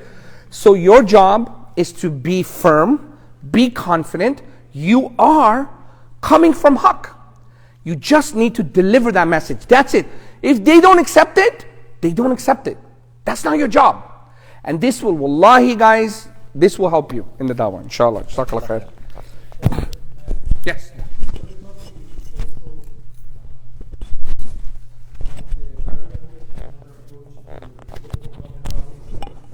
Yes, absolutely. So basically the brother's asking, what is common between us, right? With the hijab, for example, we're following the footsteps of We can, but many people here, even they say they're Christian, they don't follow Christianity. So it all depends exactly what you were saying about reassessment. Yes. If the person coming to you from a Catholic background, Yeah. then that's a commonality. If a Yeah. person is coming and then it's not going to be a common. Beautiful. The Judaism also has covering up. Yeah. So it's all about every scenario has a different thing. But the only thing I'm worried about with the questioning, you are turning the table, but it has to be done in a Wisdom. smooth way. Yes. In a wisdom, because people don't like to be attacked with questions. Yeah. You want to put them at ease, Yeah. and then you want to have, and this is why when salespeople have conversations, they talk about sport, they talk about the weather, they're putting people at ease and they Yeah. lower their guard. And at that point, you can have a better conversation. So that's 100% I agree with you, just for the people that are watching, that not always to put them on unease, right? And questioning them, that might give them unease. That's not my question isn't for you to make every single person uncomfortable. That's not the job. The job is to gauge the person, to see where is he coming from, what's his understanding. But when you have that discussion, you want to actually bring the elephant out in the room. Because if you don't address the elephant in the room, then they will still walk away, oh, they just do this because they're in Canada. What I'm saying is, why I'm explaining this, brothers and sisters, in Islam we should have confidence, we should have izzah. And this is something that's lacking in the Muslims. We're so afraid, oh my God, what's he going to say? I'm not saying you are like that. I'm just saying generally, Muslims are very shy about Islam. If we love something, look at the Christians, for example. Jesus died for your sin. Jesus loves you. They keep talking this. How many times you spoken to a Christian about Prophet Muhammad sallallahu alaihi wasallam? You see what I'm saying? Why? Because we're afraid. Where is this going to go? Is he going to call me an extremist? I'm saying have those healthy discussions back and forth. Does not mean you argue with them. Allah subhanahu wa ta'ala said, argue with them in the best way. It's not to belittle them, make them feel disrespected, but hold your ground. That's all I'm saying. That's my humble advice, inshallah. Yeah. Yes, but that ease doesn't mean you water down Islam. Because I'll give you an example. Many times, I've gone to give lectures, and wallahi, this just happened to me in Edmonton just last weekend. In Islam, Islam is a religion of justice and socially how to deal with people, and that brings peace onto the earth. Yes? Sometimes because we get on this narrative of peace only, we forget about justice. So first justice is to do justice with Allah and His Messenger. When the Prophet ﷺ said, anyone who lies upon me will find his seat on the hellfire. The Sahabas took this very seriously. I was in Edmonton speaking about that the Prophet ﷺ had many ghazawats. When they come to these difficult questions, how are you going to address it? If you just say Islam is peace, Islam is peace, Islam is peace, we have a problem then. The Prophet ﷺ is not a prophet of peace then, because he went to Ghazawat. And the brother just kept saying, I don't know if he went to, I'm not sure if he went to Ghazawat. What are you doing? You're lying on the Prophet ﷺ. You're watering down Islam. Keep religion of Islam what it is. We're here. Allah is Al-Adl, the just. Allah is Al-Haq, the truth. Allah commanded us to convey the raison d'etre, the reason of our existence is to worship God. Is submission to Allah is worship. You get what I'm saying? But how can you worship Him when you submit yourself? This is part of ibadah. So we want to just be balanced. I know brothers and sisters, many of us may not be giving dawah all the time. These are sometimes difficult things to address. And that's why I always say to people, please, not everybody's meant for dawah. Some people actually could do more harm to the dawah than help it. But as a Muslim, it's fard kifaya. It's an obligation on the Muslim community. So each one of you at some level should be part of dawah. How? Supporting the dawah, either financial, either being an admin, being IT department, whatever you can do. If nothing else, make dua for the people that are giving dawah. Not everyone needs to go and debate. However, your job is to plant the seeds. Jazakallah khair. Now, Islam and Jihad, an idea, just Islam and Jihad, even though, this is the argument, even though Muslims, they claim that they believe in La ikraha fi din, no compulsion in religion, yet they attacked many countries and they conquered them and they occupied them and this is the very well-known narrative in the media and for hundreds of years. Now look, subhanallah, he just started something I was preparing in my mind to start with. Jazahullah khairan. Yani by the will of Allah. One of the biggest misconception you need to fix before answering to say the following. Excuse me. I think you think because Islam means submission and Islam, part of the meaning of Islam is salam, peace. But Islam does not promote peace. Islam promotes justice. You need to that. Now, justice might be achieved many times through peace, but sometimes through war. Type. Now, by the way, this is what you believe highlighted. Don't waste time to argument. Just bring examples from nowadays. Yep. Logical examples.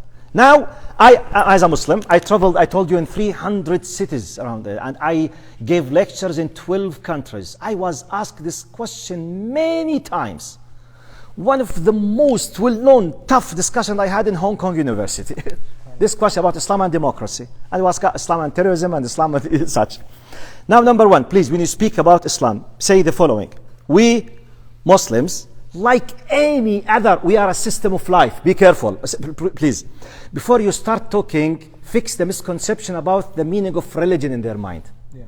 Now, for many historical reasons in the West, Christianity became spiritual teachings or something more close to your personal relation with God, supplications, spirituality, and that's it. Now, this is not my problem. This is the Western Christianity problem. It's a historical problem. For me, Islam is a system of life.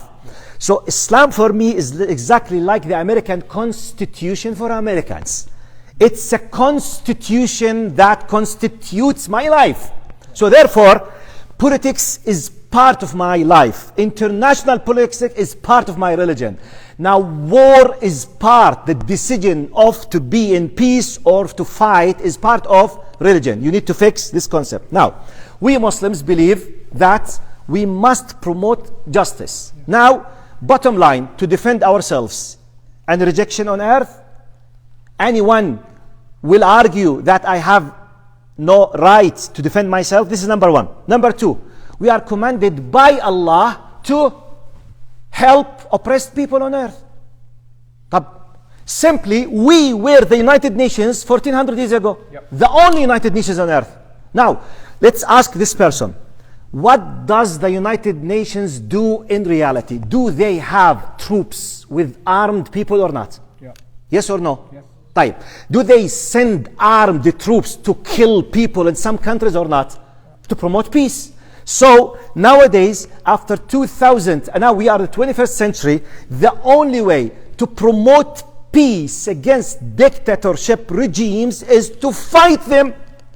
Have you found as a civilized people any other way to stop dictatorships? At that time, Muslims, whenever they heard about the dictatorship regimes, they went to help the oppressed people. Or you tell me, what happened if Afghanistan is what? In Iraq is what? In their point of view, they went to save Afghani people from the terrorist regime of Taliban. True or false? True. Have they killed Afghanis or not? Yeah. Have they killed Iraqis or not? This is now we live it now. Still, we are part of it. Now, final example. Common logic, common sense. Do Western people support Ukraine against Russia or not? Yes. Type. In this war, do civilians lose their lives or not? Yeah. Type. Can they stop it? No. Why they are fighting Russians? To achieve justice for Ukraine people. So, have you been able to achieve justice for Ukraine people without killing some Russians? No. But just 1 second, Sheikh. Which is the war. Just one thing I want to add. Just hold on to that. Yeah. One thing I want to tell all of you, and I think this is where we need to really figure this out the right way. And I think a lot of people in the non-Muslim worldview have a misunderstanding of Islam. Islam, and this is for people that are watching online, so nobody cut and paste this part. Islam does not tell you to break the laws. Not here or not in a Muslim land. Whenever these things happen, we are not the wild, wild west. This is another issue we have with the Muslims. They think just, or not Muslim, non-Muslim, they think just because Islam commands it, that means we can do whatever we want. No, we still have to follow the leaders that are assigned to us. So in Islam, we're not allowed to break the laws at home or abroad. So this is something even with IRA, we make sure that all of our volunteers go through an anti-extremist policy to make sure that they understand Islam is not like the Wild Wild West. Do you really guys believe the companions were the Wild Wild West? No. They followed the law to the T. They never broke the laws. You understand? I'm not talking about every single human being. I'm saying generally all of the companions together follow the Sharia. And the Sharia is what? To bring up justice for the people. So this is another misconception we need to correct with the non-Muslims. We're not here. This doesn't mean that Islam can now do whatever. I think when you look at the Western countries, they're the ones who are breaking the laws.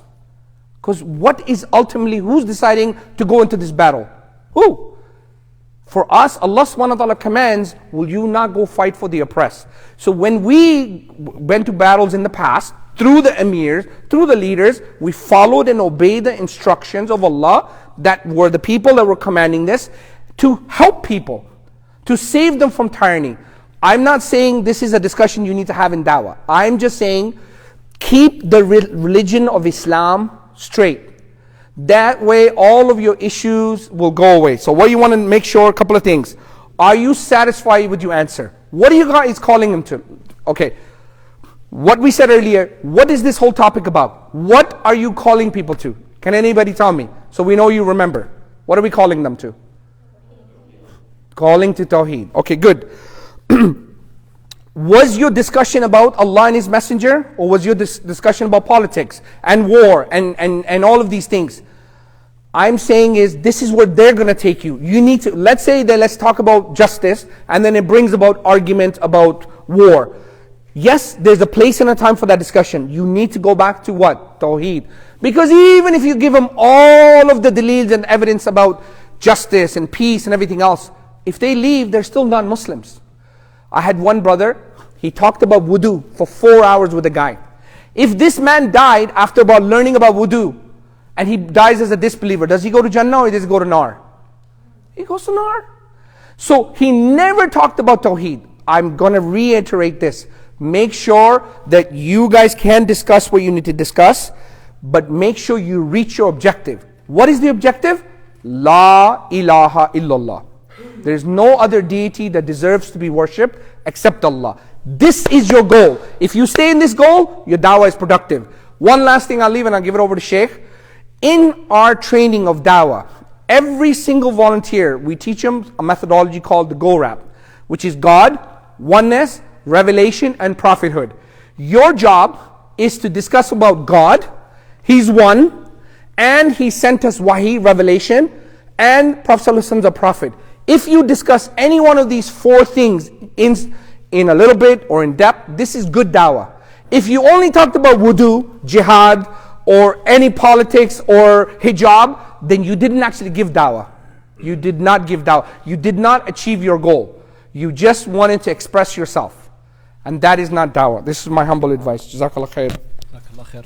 Now we have about 10 minutes. I will highlight Islam and human rights as an example. Islam, human rights.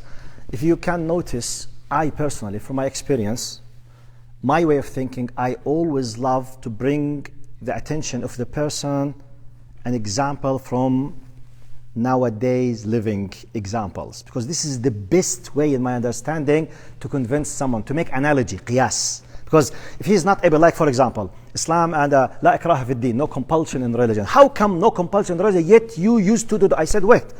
Do you believe that you are a civilized person? Yes. Do you believe that you have democracy? Yes. Do you believe in, yes. Do you have United Nations troops that go occupy? Yes. Why? To promote justice. The same thing we used to do it. Jazakallah khair. Close the file, period. Next page. Khalas, that mushkila. That's it. Don't waste your time, because simple. If he's now Islam and human rights. My way. I said, because, by the way, this discussion could go for hours. Yeah. My way. An example, you just make an analogy if you wish. I said, look, when you speak about human rights, are you aware that the concept of human rights in the form that we know it now started after Second World War, after 1948 or not? If not, educate him that what you are talking about has started in the world by Westerners just 70 years ago. Do you know or you don't know? Yes or no? Type. Do you know that First and Second World has nothing to do with Muslims and Islam? Yeah. Do you know that First and Second World just alone, the casualties, those who lost the least of the numbers, who were killed 52 millions, the maximum around 72 or 80 millions in 2 wars. Type.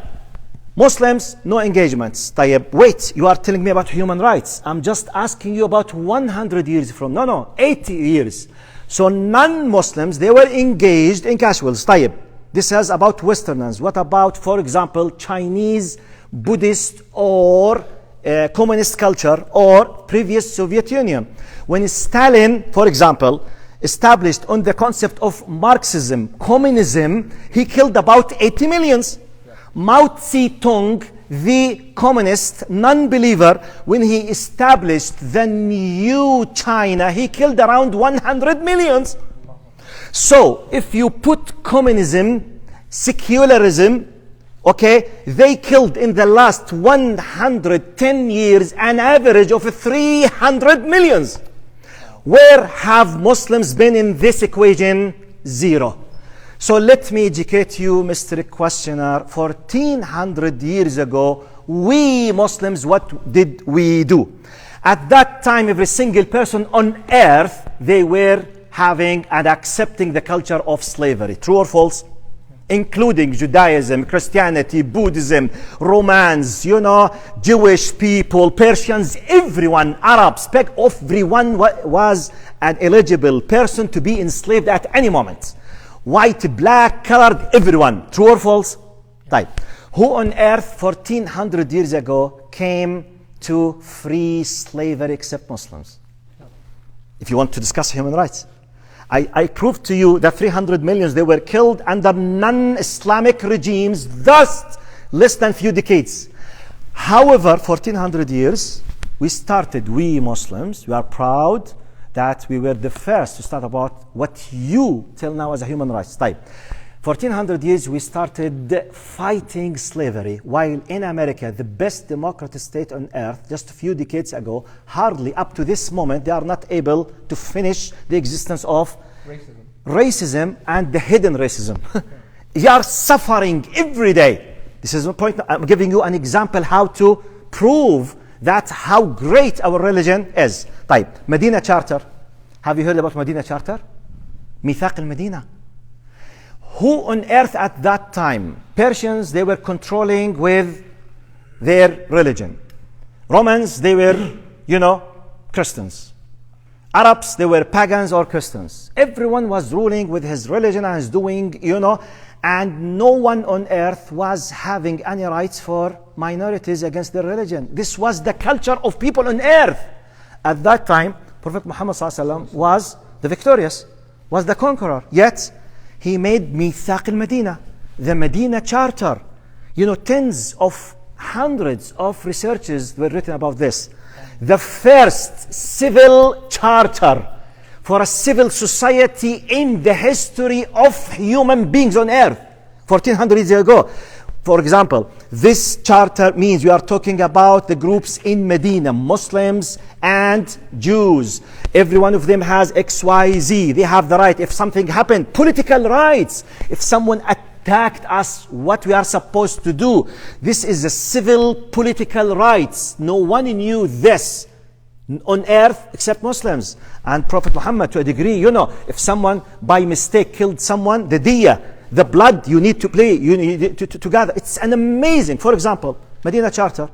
Umar ibn Khattab radiallahu anhu, who was in his time one of the most and the strongest and the most powerful people on earth in his time. He was controlling a great, huge. In his time, you know, his big story with the Coptic in Egypt, when he was slapped in his face by the son of Amr ibn al-As. Because this Christian Egyptian person knew that justice is the core of Islam, he wasted the time and traveled from Egypt to Medina to complain for the Caliph. Ya Khalifa, the son of the governor, he has done such as for me. He called him and he said his great words. قال أفعلت كذا. First of all, he take your right from him. He slapped him. And then he said, متى استعبدتم الناس وقد ولدتهم أمهاتهم أحرارا. The first, we challenge as Muslims, if anyone said this on earth before Muslims, since when you have slaved the people even though they are born by default as a free people? Who started saying this? Look to the history of Europe, Persia, Africa. I challenge.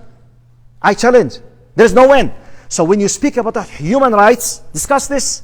That's why please spare a lot of time to read history. Your history and the history of others. Because if you don't know the history, you don't know how to defend your identity. Yep. And let me finish by this. Once I was in Hong Kong, I told you. I was facing more or less, I think, about 400 students from about 50 countries. I had two big lectures. One of them about Islam and women, as always, and Islam and democracy.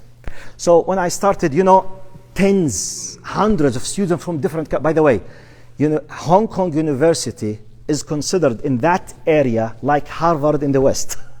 One of the biggest and most highly prestigious universities there. So the students are not just any students. So I started to speak about Islam, history of Islam. As always, I started receiving the question about Islam and terrorism and Islam and Islam. As you know, the media, brainwashing. I said, respected brothers and sisters, I don't want to waste your time and my time. Because I might be saying such and such, you say, how can you prove it? We don't know it. I said, I will use figures and evidences that none of us can deny. Are you ready to that to prove to you if really Islam, really Muslims believe in no compulsion in religion, and if they really force anyone or get rid or demolish any, I'll give you. For example, I said, do you know how many years Muslims ruled India? One of them said 1,000 years. I said, yes, about less than 1,000. It's about 900, 850, more or less about 1,000 years. They were kicked out just when the British came. I said, okay, do you have any idea about the percentage of Muslims now compared with the percentage of Hindus? Okay? Okay, by the way, you know, Muslims in India, they are more or less than 200 millions. But when that happened, you know, Pakistan and Bangladesh did not exist. Now, Pakistan, Bangladesh, which used historically to be part of India, to be fair, plus Indian Muslims, all of them less around 400 plus millions. Hindus more than 800 millions. I said, look, common sense. Muslims ruled India for 1,000 years. If their religion commanded them to get rid of the non-Muslims, which happened to be Hindus at that time, if that's the case, can you explain to me how come after 1,000 years of ruling, having the full power, no one can interfere in their business? And if they decided to kill just in each village after the Fajr prayer, just one Hindu, they will disappear. But how come still you have 800 millions if Islam does not believe and respect other religions? You tell me. I said, now, how can you explain the existence of about 10 million Copts in Egypt? And you know, Islamic Khilafah in Ottomans, for example, they were just collapsed 100 years ago. If Muslims used to kill Christians in Arab world, how come still we have these millions of Arab Christians? How come? You tell me. It's a common sense. Definitely, they are living with us. They are very happy. No one, and if any mistake happened, who dares to generalize it against Islam? Each religion, type in France, have we heard about 215,000 raped children in the Catholic French churches or not for the last 70 years? Have you heard this or not? Just a few months ago, the big report about, they discovered investigations that about 3,000 or 7,000 priests in the French Catholic Church, the last 70 years, they have sexual harassments and raped 215,000 children. Have you heard this in the media or not? طيب. Now, do we say Christianity was commanding them to do this? Or we say they did it because whatever? No one dares to say Christianity commanded them. We say they are bad regardless, politically, whatever, French church. So how come, so even if I saw bad people in Muslims, Islam does not allow you to get rid of others. Actually, this is like, so then I compared it. I said, okay, do you know how many years we Muslims ruled Andalus, which you know now as Spain? So no one of them knew. I said 800 years. 800 years we stayed in Spain as Muslims. I said, if you can prove to me that there is now one village contains just 40 families from original Muslims of Andalus, I'm ready to leave Islam and to commit ridda in public now. If you can prove to me. Because I know that does not exist. Who takes care of the human rights? And by the way, which religion contains the following hadith of their prophets? من آذى ذميا فقد آذاني. You know, the word dhimmi is the non-Muslim in the Islamic States. Prophet Muhammad says, he says, من آذى ذميا, any non-Muslim, if he is hurted by any Muslim, as if he has hurted me personally. Where do you find this in other constitutions? Just the biggest idea, I told you, the biggest democratic states, still they are not able to get rid of racism up to today.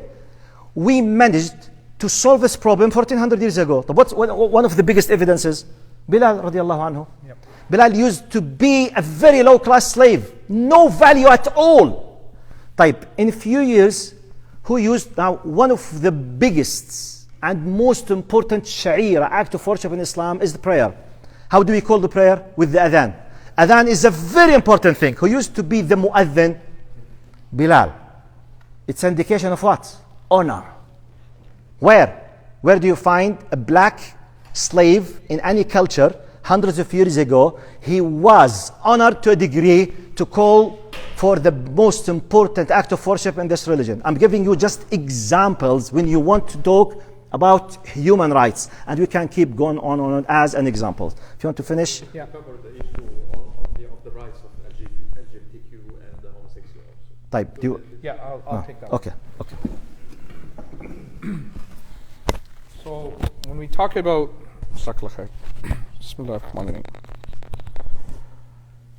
this is an official perspective.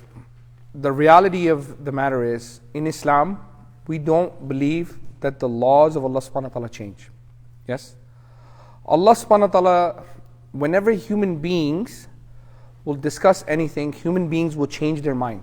You know, 80 years ago, LGBT was considered to be a disease in the mind.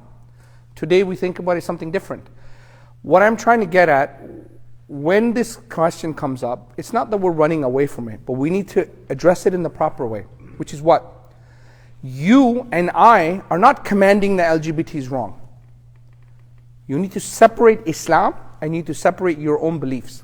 Because they think you, or Muslims, we think LGBT is wrong. No, I don't care, because I don't think. I submit to what Allah says. Allah is Al-Alim. Allah subhanahu wa ta'ala has commanded in the Quran that this is wrong. If you don't address this argument this way, you will go back and forth. Because it's your mind against his mind. Like Ibn Taymiyyah, he said, if being an intellectual is all that, how come the intellectuals don't come together and solve the problems of humanity? Because you can't make these rational arguments ugly back and forth. You need to tell them, even especially from this organization or wherever you come from, that your job is to say what Allah and His Messenger said.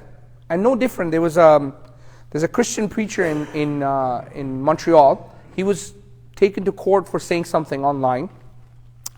He took the government to court and he showed, look, I'm not saying this. The Bible says this. You have a problem? Go change the Bible. You get the logic? Again, this LGBT question, if it becomes about Muslims saying this is a problem. Because we're just using our aql. We're not. We're saying Allah and His Messenger said this. You have a problem with the Quran? You have a problem with what Allah says? Okay, let's talk about changing the Quran. Can we change the Quran? If we're going to change that, then our Islam, then we don't have freedom of religion. You need to address this in the right way. Don't make it, this is wrong. Because it becomes very ugly. Does that make sense? Inshallah. What was your next question? Can I add something? Yes, yeah, please. Brothers and sisters, I have to be frank with you. Now, we are living in a time where, unfortunately, not always you will be treated justly in the media. Yeah. Unfortunately. I mean, you can't stop a biased media from playing or cutting your talk out of context. So therefore, and sometimes some politicians, they have the power to use the authority against you, even though you might saying the truth, but they can use it because what is legal does not necessarily mean it's right, but it's legal according to the law of X country. Are you with me with that? So yes, the man-made law. Yes, the man-made law. Yes. It does not mean when say, by law this is illegal. This is the point of view of a group of people and someone. Does not necessarily that this is the ultimate truth.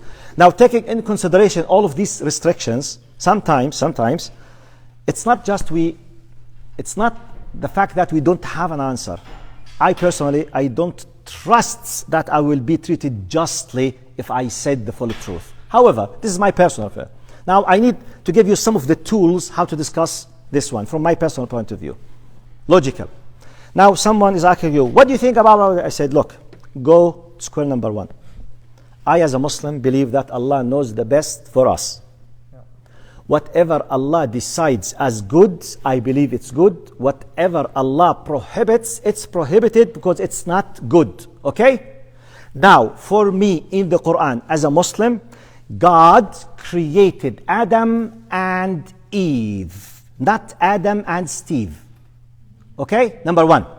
So I believe that we've been created. Allah said it clearly in the Quran, min dhakarin wa untha. This is what I believe in. You don't want to accept it, it's your business, no problem. I don't mind you not believing in mine. You are asking me about what I consider myself a faithful Muslim. As a Muslim, I'm commanded to respect the will of my Lord. God prohibits this action. Even if I don't give you the justification, it's not allowed, period. Yep. That's it. Now, if you want the justification, we can have many discussions from common point of view, from medical point of view. This is another discussion. But let me give you this beautiful tool that I learned from one of the brothers. I said, look, brother, you are asking me about something. Look, do you know that as a Muslim, alcohol is prohibited in Islam or not? They say, yes, I know. I said, do you know that for me, I consider drinking alcohol is a big sin? True or false? Yes. Is it true that many millions of people around us drink alcohol or not? Do you find any problem with me, the fact that I believe that alcohol is prohibited, even though you are enjoying drinking alcohol? Any problem? He said, no. Okay, let's move to the next one. Do you know that eating pork for me is haram or not? Yes, I know. Is it true that millions of people eat pork around us or not? You know that I hold the view that eating pork is prohibited. And I don't do it. Simply, you are eating the pork without any problem between you and me. Do you know that you do know? Yes. Why on earth this topic, when it's mentioned, you don't feel comfortable unless you ask me to accept and to agree in full everything? Simply, like you accepted the concept and you have no problem. I'm not attacking you. I'm not doing any violent act against you. I drink you drink it. Okay, go and drink it. I'm just telling you it's prohibited for me. It's against the mind. And if you are a Muslim, you are not allowed to drink alcohol. The same thing with pork. The same thing with adultery. Do you know? Now, in reality, Muslims, by the way, and this did not stop many Muslims from drinking alcohol and from committing adultery. Yet, still, I believe it's prohibited. And if I want to be a practicing Muslim, I must stop doing 1, 2, 3. Mystery questioner. You all know that this is part of Islam. And we are all living together, even though you know, and by the way, this is not just in Islamic. You know, for example, Christian priests in Catholic Christianity, for example, it's prohibited for them to get married. True or false? But many people around them, they are married, and they know that this priest think that marriage is wrong. But why no problem? No problem. This is what I believe, and this is what go and do what you believe in.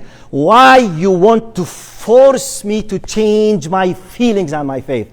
Please detach this from this. It's one of the most common, by the way, I'm not saying this is the best argument, but I'm telling you, unfortunately, because I really feel very sad, even though many people, they claim that we have, democracy, and we have in many places on earth now, just expressing your idea, you might be, hurt, as he said, using the law. That's why this could be one of the greatest ways how to highlight. If this person is interested more than that, and by the way, this is a marginal issue in Islam, as he said. Yeah. By the way, committing adultery or drinking alcohol, or eating riba is no difference from the idea of committing any other sins at the end. The core point, please, I gave you my justification so far. If you are interested, please. It's not a big deal for me if you don't accept God who commanded this thing. I will not waste more time in this issue, because it's a waste of time if I kept arguing your mind, my mind, you feeling, my feeling. Because I'm a submissive person to my Lord. Whatever He commands me, I will do it. If you are interested with this, you are most welcome. Otherwise, I can't do anything else. Wallahu alam. Sheikh, I just want to add one thing to this. Do you mind? I'll give you the one question. Give me 1 second. So, brothers, I want to ask you guys a question. There's a big movement online now. This is just so we discuss this. There's a big movement out there for Muslim female sisters that are not sure what Islam is to take their hijab off. I don't know if you noticed that. If you go on the internet, Google taking hijab off parties. They have parties for this. Okay? The question when it comes to this, and this you can apply first to the Muslims, and then you could definitely apply it to the non-Muslims. What makes something right, and what makes something wrong? If you get into these philosophical discussions about hijab, for example, LGBT, you're most likely are gonna lose this conversation, because they're using aql, we're using Allah and His Messenger. Yes? So we're in different playing fields. But here's the question. What you need to ask someone, what makes right, and what makes wrong? Because if it's government, then you're right. Has government not made mistakes before? You can look in the South Africa apartheid, you can look at the slave trade, you can look at many governments. The Germany Nazi was a government. Yes. So does government decide what's right and wrong? If that's the truth, then your yardstick of what's right and wrong will always change. So give them an extreme example. If killing a 5-year-old innocent child, is this right or wrong? I'm asking you, is that right or wrong? What makes it wrong? What makes it wrong? Because in Tibet, if you take a little child and you dip him in freezing cold water, and if he survives that, then that child is a strong child. So that must be correct. You understand what I'm saying? It's not about what you think or I think. Yes, it's what Allah thinks what's right and wrong. Guys, I'm humbly advising this over and over. These are nice philosophical discussions that you can go back and forth. They're, again, just philosophical discussion. What is philosophical? Philosophy. What is philosophy? Aqli. What is aql? Comes from the human mind. When you go back to your discussion, back to Allah, you will beat these discussions. You will go back to what is true. Allah will never command anything wrong. Do you know why He would never command anything wrong? Allah, one of His name is Al-Bar. What is Al-Bar? What is it? Does anybody know here? He is the source of goodness. When He commands something good, it comes from His nature. It does not come from our subjective understanding. We need to go back to Allah. Allah has the ultimate truth. Allah has the ultimate right. Otherwise, yes, we have lots of arguments back and forth. This will completely, the conversations will go nowhere. You need to go back to Allah and His Messenger. This is my humble advice over and over. If I haven't said it 100 times, I'm saying it. If I leave you with nothing today, if you forget everything, your dawah, your call is to Allah. Your call is not to your aql or how philosophically you can debate with people. That's not what dawah is. Jazakallah khair. That's all I want to add. Yes, sister, sir, your question.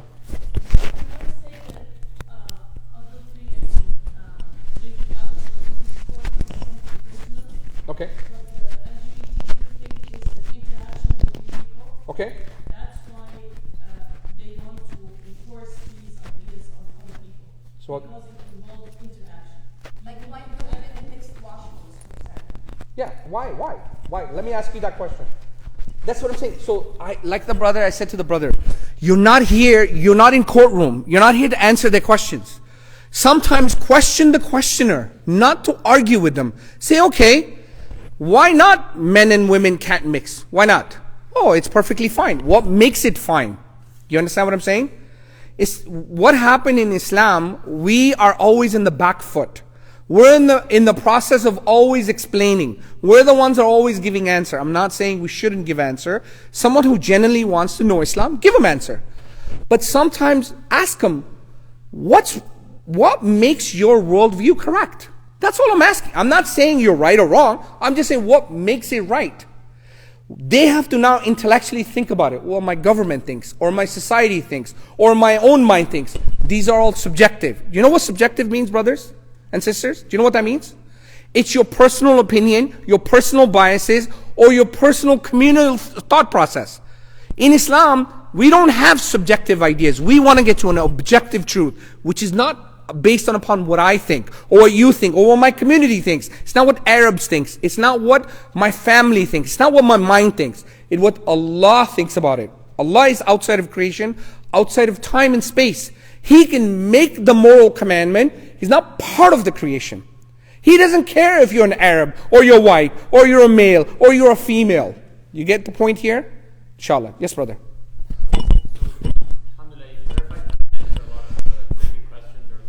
Yes. And we've said time and time again that it's not about these side topics or these branches or leaves, it's about going back to Allah and the Prophet. That's right. So assuming that the person that comes doesn't have any of these tricky questions, they don't have a specific, agenda, they just come and they're reading, they're looking around. They want to know the truth. What's a 1 or 2 minute pitch that you can tell them about Allah and the Prophet that makes them like Allah and the Prophet and that plants the seed?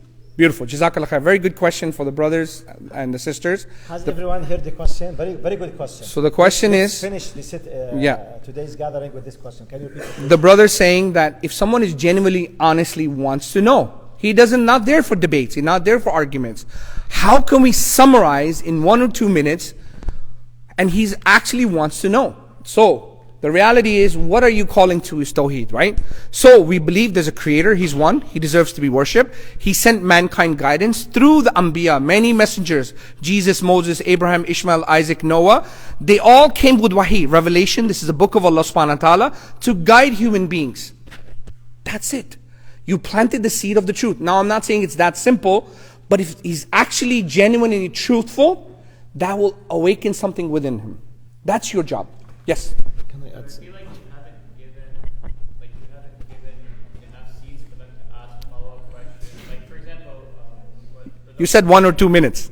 No, I Yeah. what the doctor was saying is we're very just and we have laws that were 14 years ago that we can't even achieve today in the Western society. So you haven't even planted the seeds that ask me about our justice, ask me about how we treat women. And then, do you feel like that should be put, or do you just end with that? It's a relation done.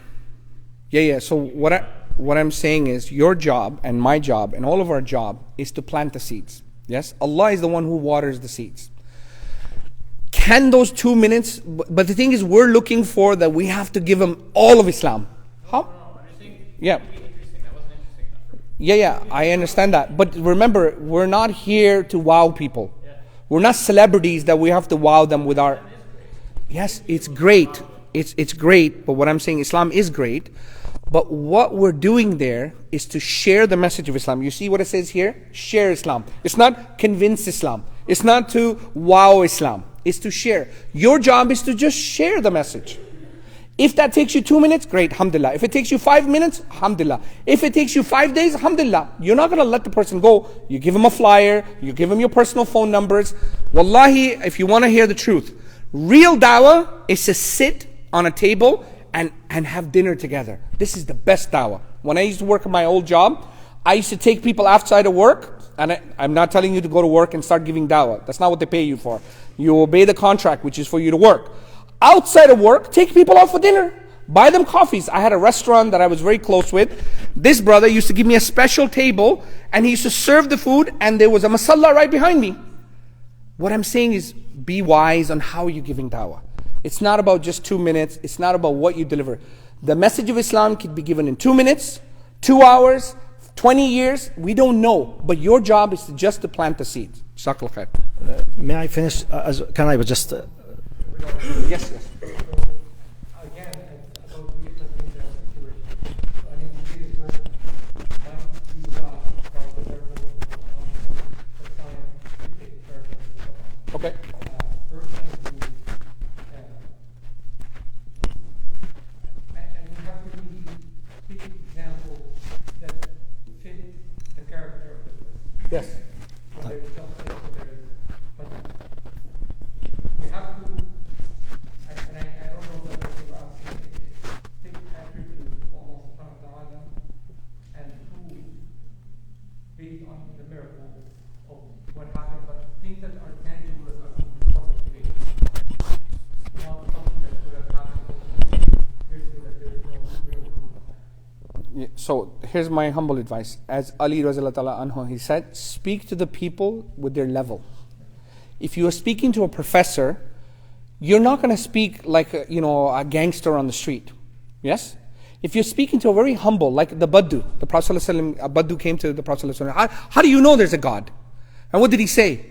When I see the dung of a human being, I know there's a human being, or a camel. When I see the footstep of a human being, I know a human being went by. How can I look at the creation? Who created the stars? Who created the mountains? This is a very simple man. For simple people, give them simple answers. For people that want to be philosophical and they want to be depth, sure, we have deep discussions. We can go on for 50 years on discussions.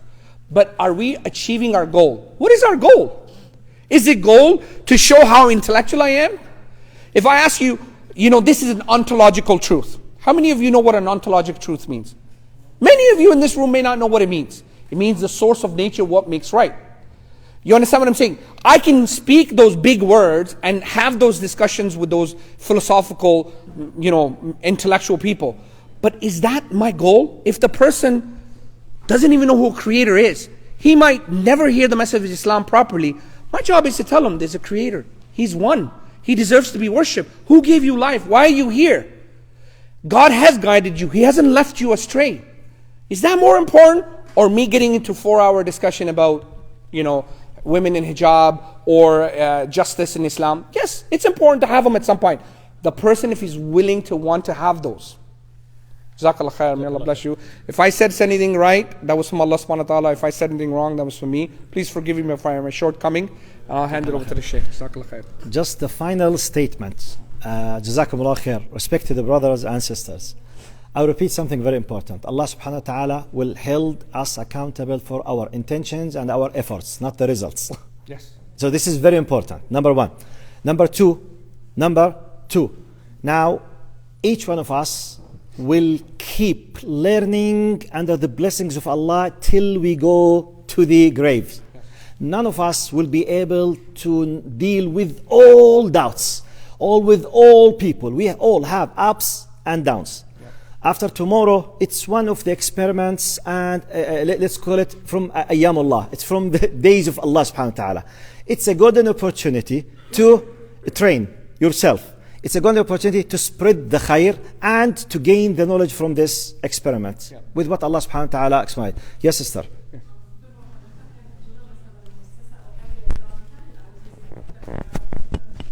والله أنا سبحان الله. The fourth point, what's next? What's next? يعني whatever, someone he's very interested, I think you need to having something to show websites or persons or places or halaqas continuously. For example, now let's say Sheikh Hussam Hilal, for example, in ISNA, he has every Saturday, for example, a halaqa. Let's say, okay, imagine that he's interested to know about the Quran or to hear something.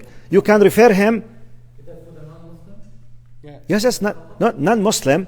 No, my point, she's asking what's next. I say you have more than one option, depending on his interest. For example, either websites or brochures or specific people to or tell him, go, yes. Sometimes I think I lived for a full year and visited more than 136 cities in the United States. It's part of the culture there that I did not witness here in Canada, that most of the time, in any dars, in any prayer, you have special chairs at the back of the masjid. Always non-Muslims, they come. They listen, whatever. Okay, do we have anything to hide? No, Islam is for everyone.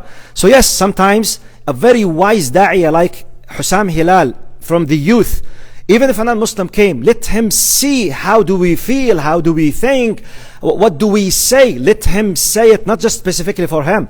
If he's interested to say, why not? But just says, up to your evaluation. I'm not saying everyone will be asked. If you saw him, someone with knowledge, he has read a lot of things, he's interested, he's seeking the depth of the knowledge, why not? But it is your evaluation. You will be a mujtahid. Sometimes this might be a solution for some people. Highly educated, they have already done a lot of things. Why not? Wallahu alam, generally speaking. And by the way, IRA is one of the great, resources, because they are specialists in making da'wah. Huh? Just one thing I want to add, sister. So I'm Sana. Yeah, she's asking if anyone came to your website, are they gonna find the steps, what to do, how to do, or something? Yeah. Okay. So, Bismillah. Just wanted to share with you, and I'll answer your question in 1 second. One thing, brothers and sisters, I'm gonna just be honest with you. Like I said in the beginning of the talk, getting people to become Muslim is not difficult. It's not. It's the aftercare. Okay? But here's what I'm gonna say. One thing I want to tell you, a lot of times we make this mistake. We give them dawah and then we leave them. There's a brother who knew about that Islam was the truth 10 years ago. He said, no, I knew Islam 10 years ago was the truth. But nobody told me how I become Muslim. So job is not to just deliver the message. Your job is, after you've spoken to them, he likes what you have to say, ask him, would you like to accept this worldview? This is one thing we're all afraid of. Oh, if I ask him to become a Muslim. Many times I just say to him, you look like a Muslim. You already believe what you have inside, it's already Islam. Why don't you accept this way? We forget this. So don't forget, if anybody comes this weekend, is to not just throw knowledge at them. So, I believe in God, He's one, He deserves to be worshipped. Prophet ﷺ is a prophet of God. Here's a Quran, read this. If they believe in all of this, some people, like for example, one of the first shahadas I had, his name was Andrew. I remember to this day. It was 2016, World Dawah Day. The brother came to me and I said, do you know anything about Islam? He goes, yeah, I've been reading the Quran for the last 4 years. I'm like, really? So I said, how come you're not a Muslim? He goes, because I'm going to read Sahih Bukhari and Sahih Muslim. I said, brother, I haven't even read Sahih Bukhari and Sahih Muslim. You understand what I'm saying? I said, do you even know how to become a Muslim? He goes, no, I don't. I say, you say these words, there is no other deity that deserves to be worshipped except Allah. Prophet ﷺ is the prophet of God, last in the file and messenger, and you are in the fold of Islam. I said, would you like to do it? He goes, yes. Khalas. There was no debates, there was no discussions, there was no back and forth. You get what I'm saying? We forget this step. So please, don't think you're just there to answer questions. That was the I wanted to add. So sister, you had one more question.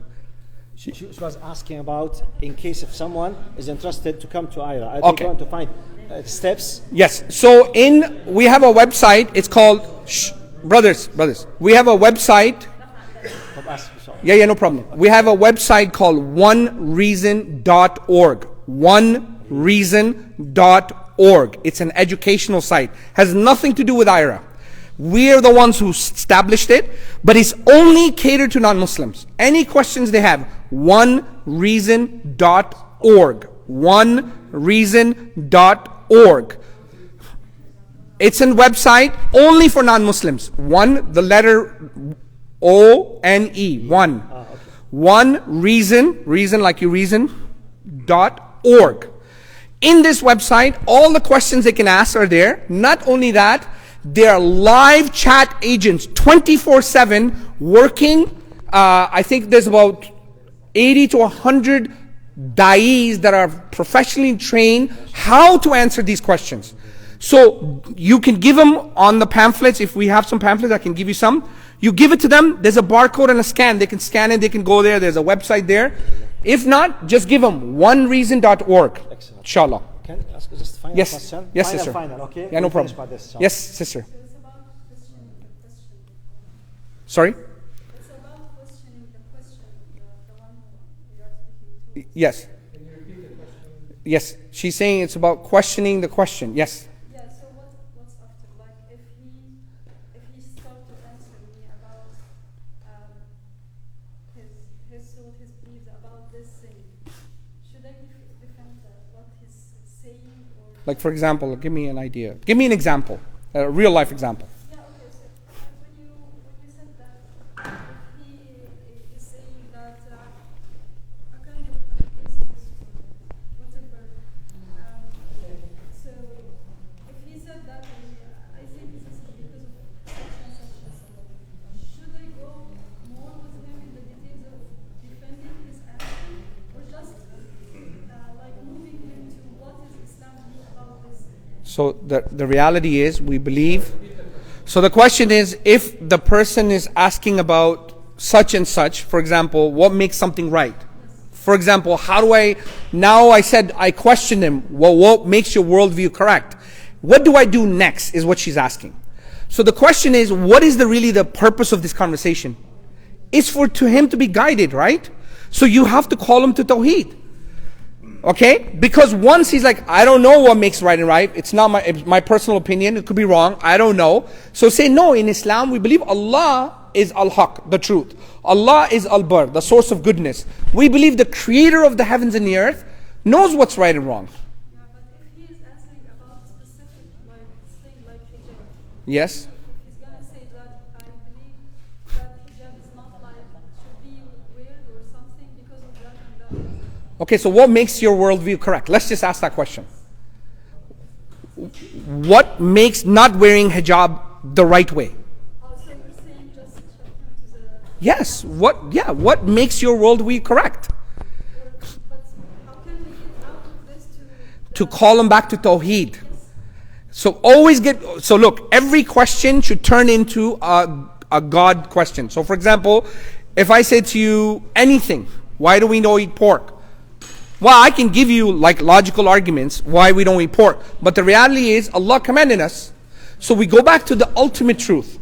You get what I'm saying, sister? So always remember, that's why I said, if you keep calling back to Tawheed, you will cut down less arguments. Because at the end of the day, if you don't call them to Tawheed, what are you doing? What is your point of your dawah? What are you calling to? So keep going back to, after every discussion, okay, I've answered your question about hijab. Do you believe in God? No. Why not? What's the reason you don't believe in God? What is your proof? What I'm saying is, not to belittle them, to make them feel that what position they're holding is incoherent. We can consider just like correcting. Sister, can you stop the discussion? لأنه خلاص we are not Yeah. able to So we control. will, جزاكم الله خير. inshallah, jazakallah khair, may Allah bless you. Inshallah. So we'll have a conversation after.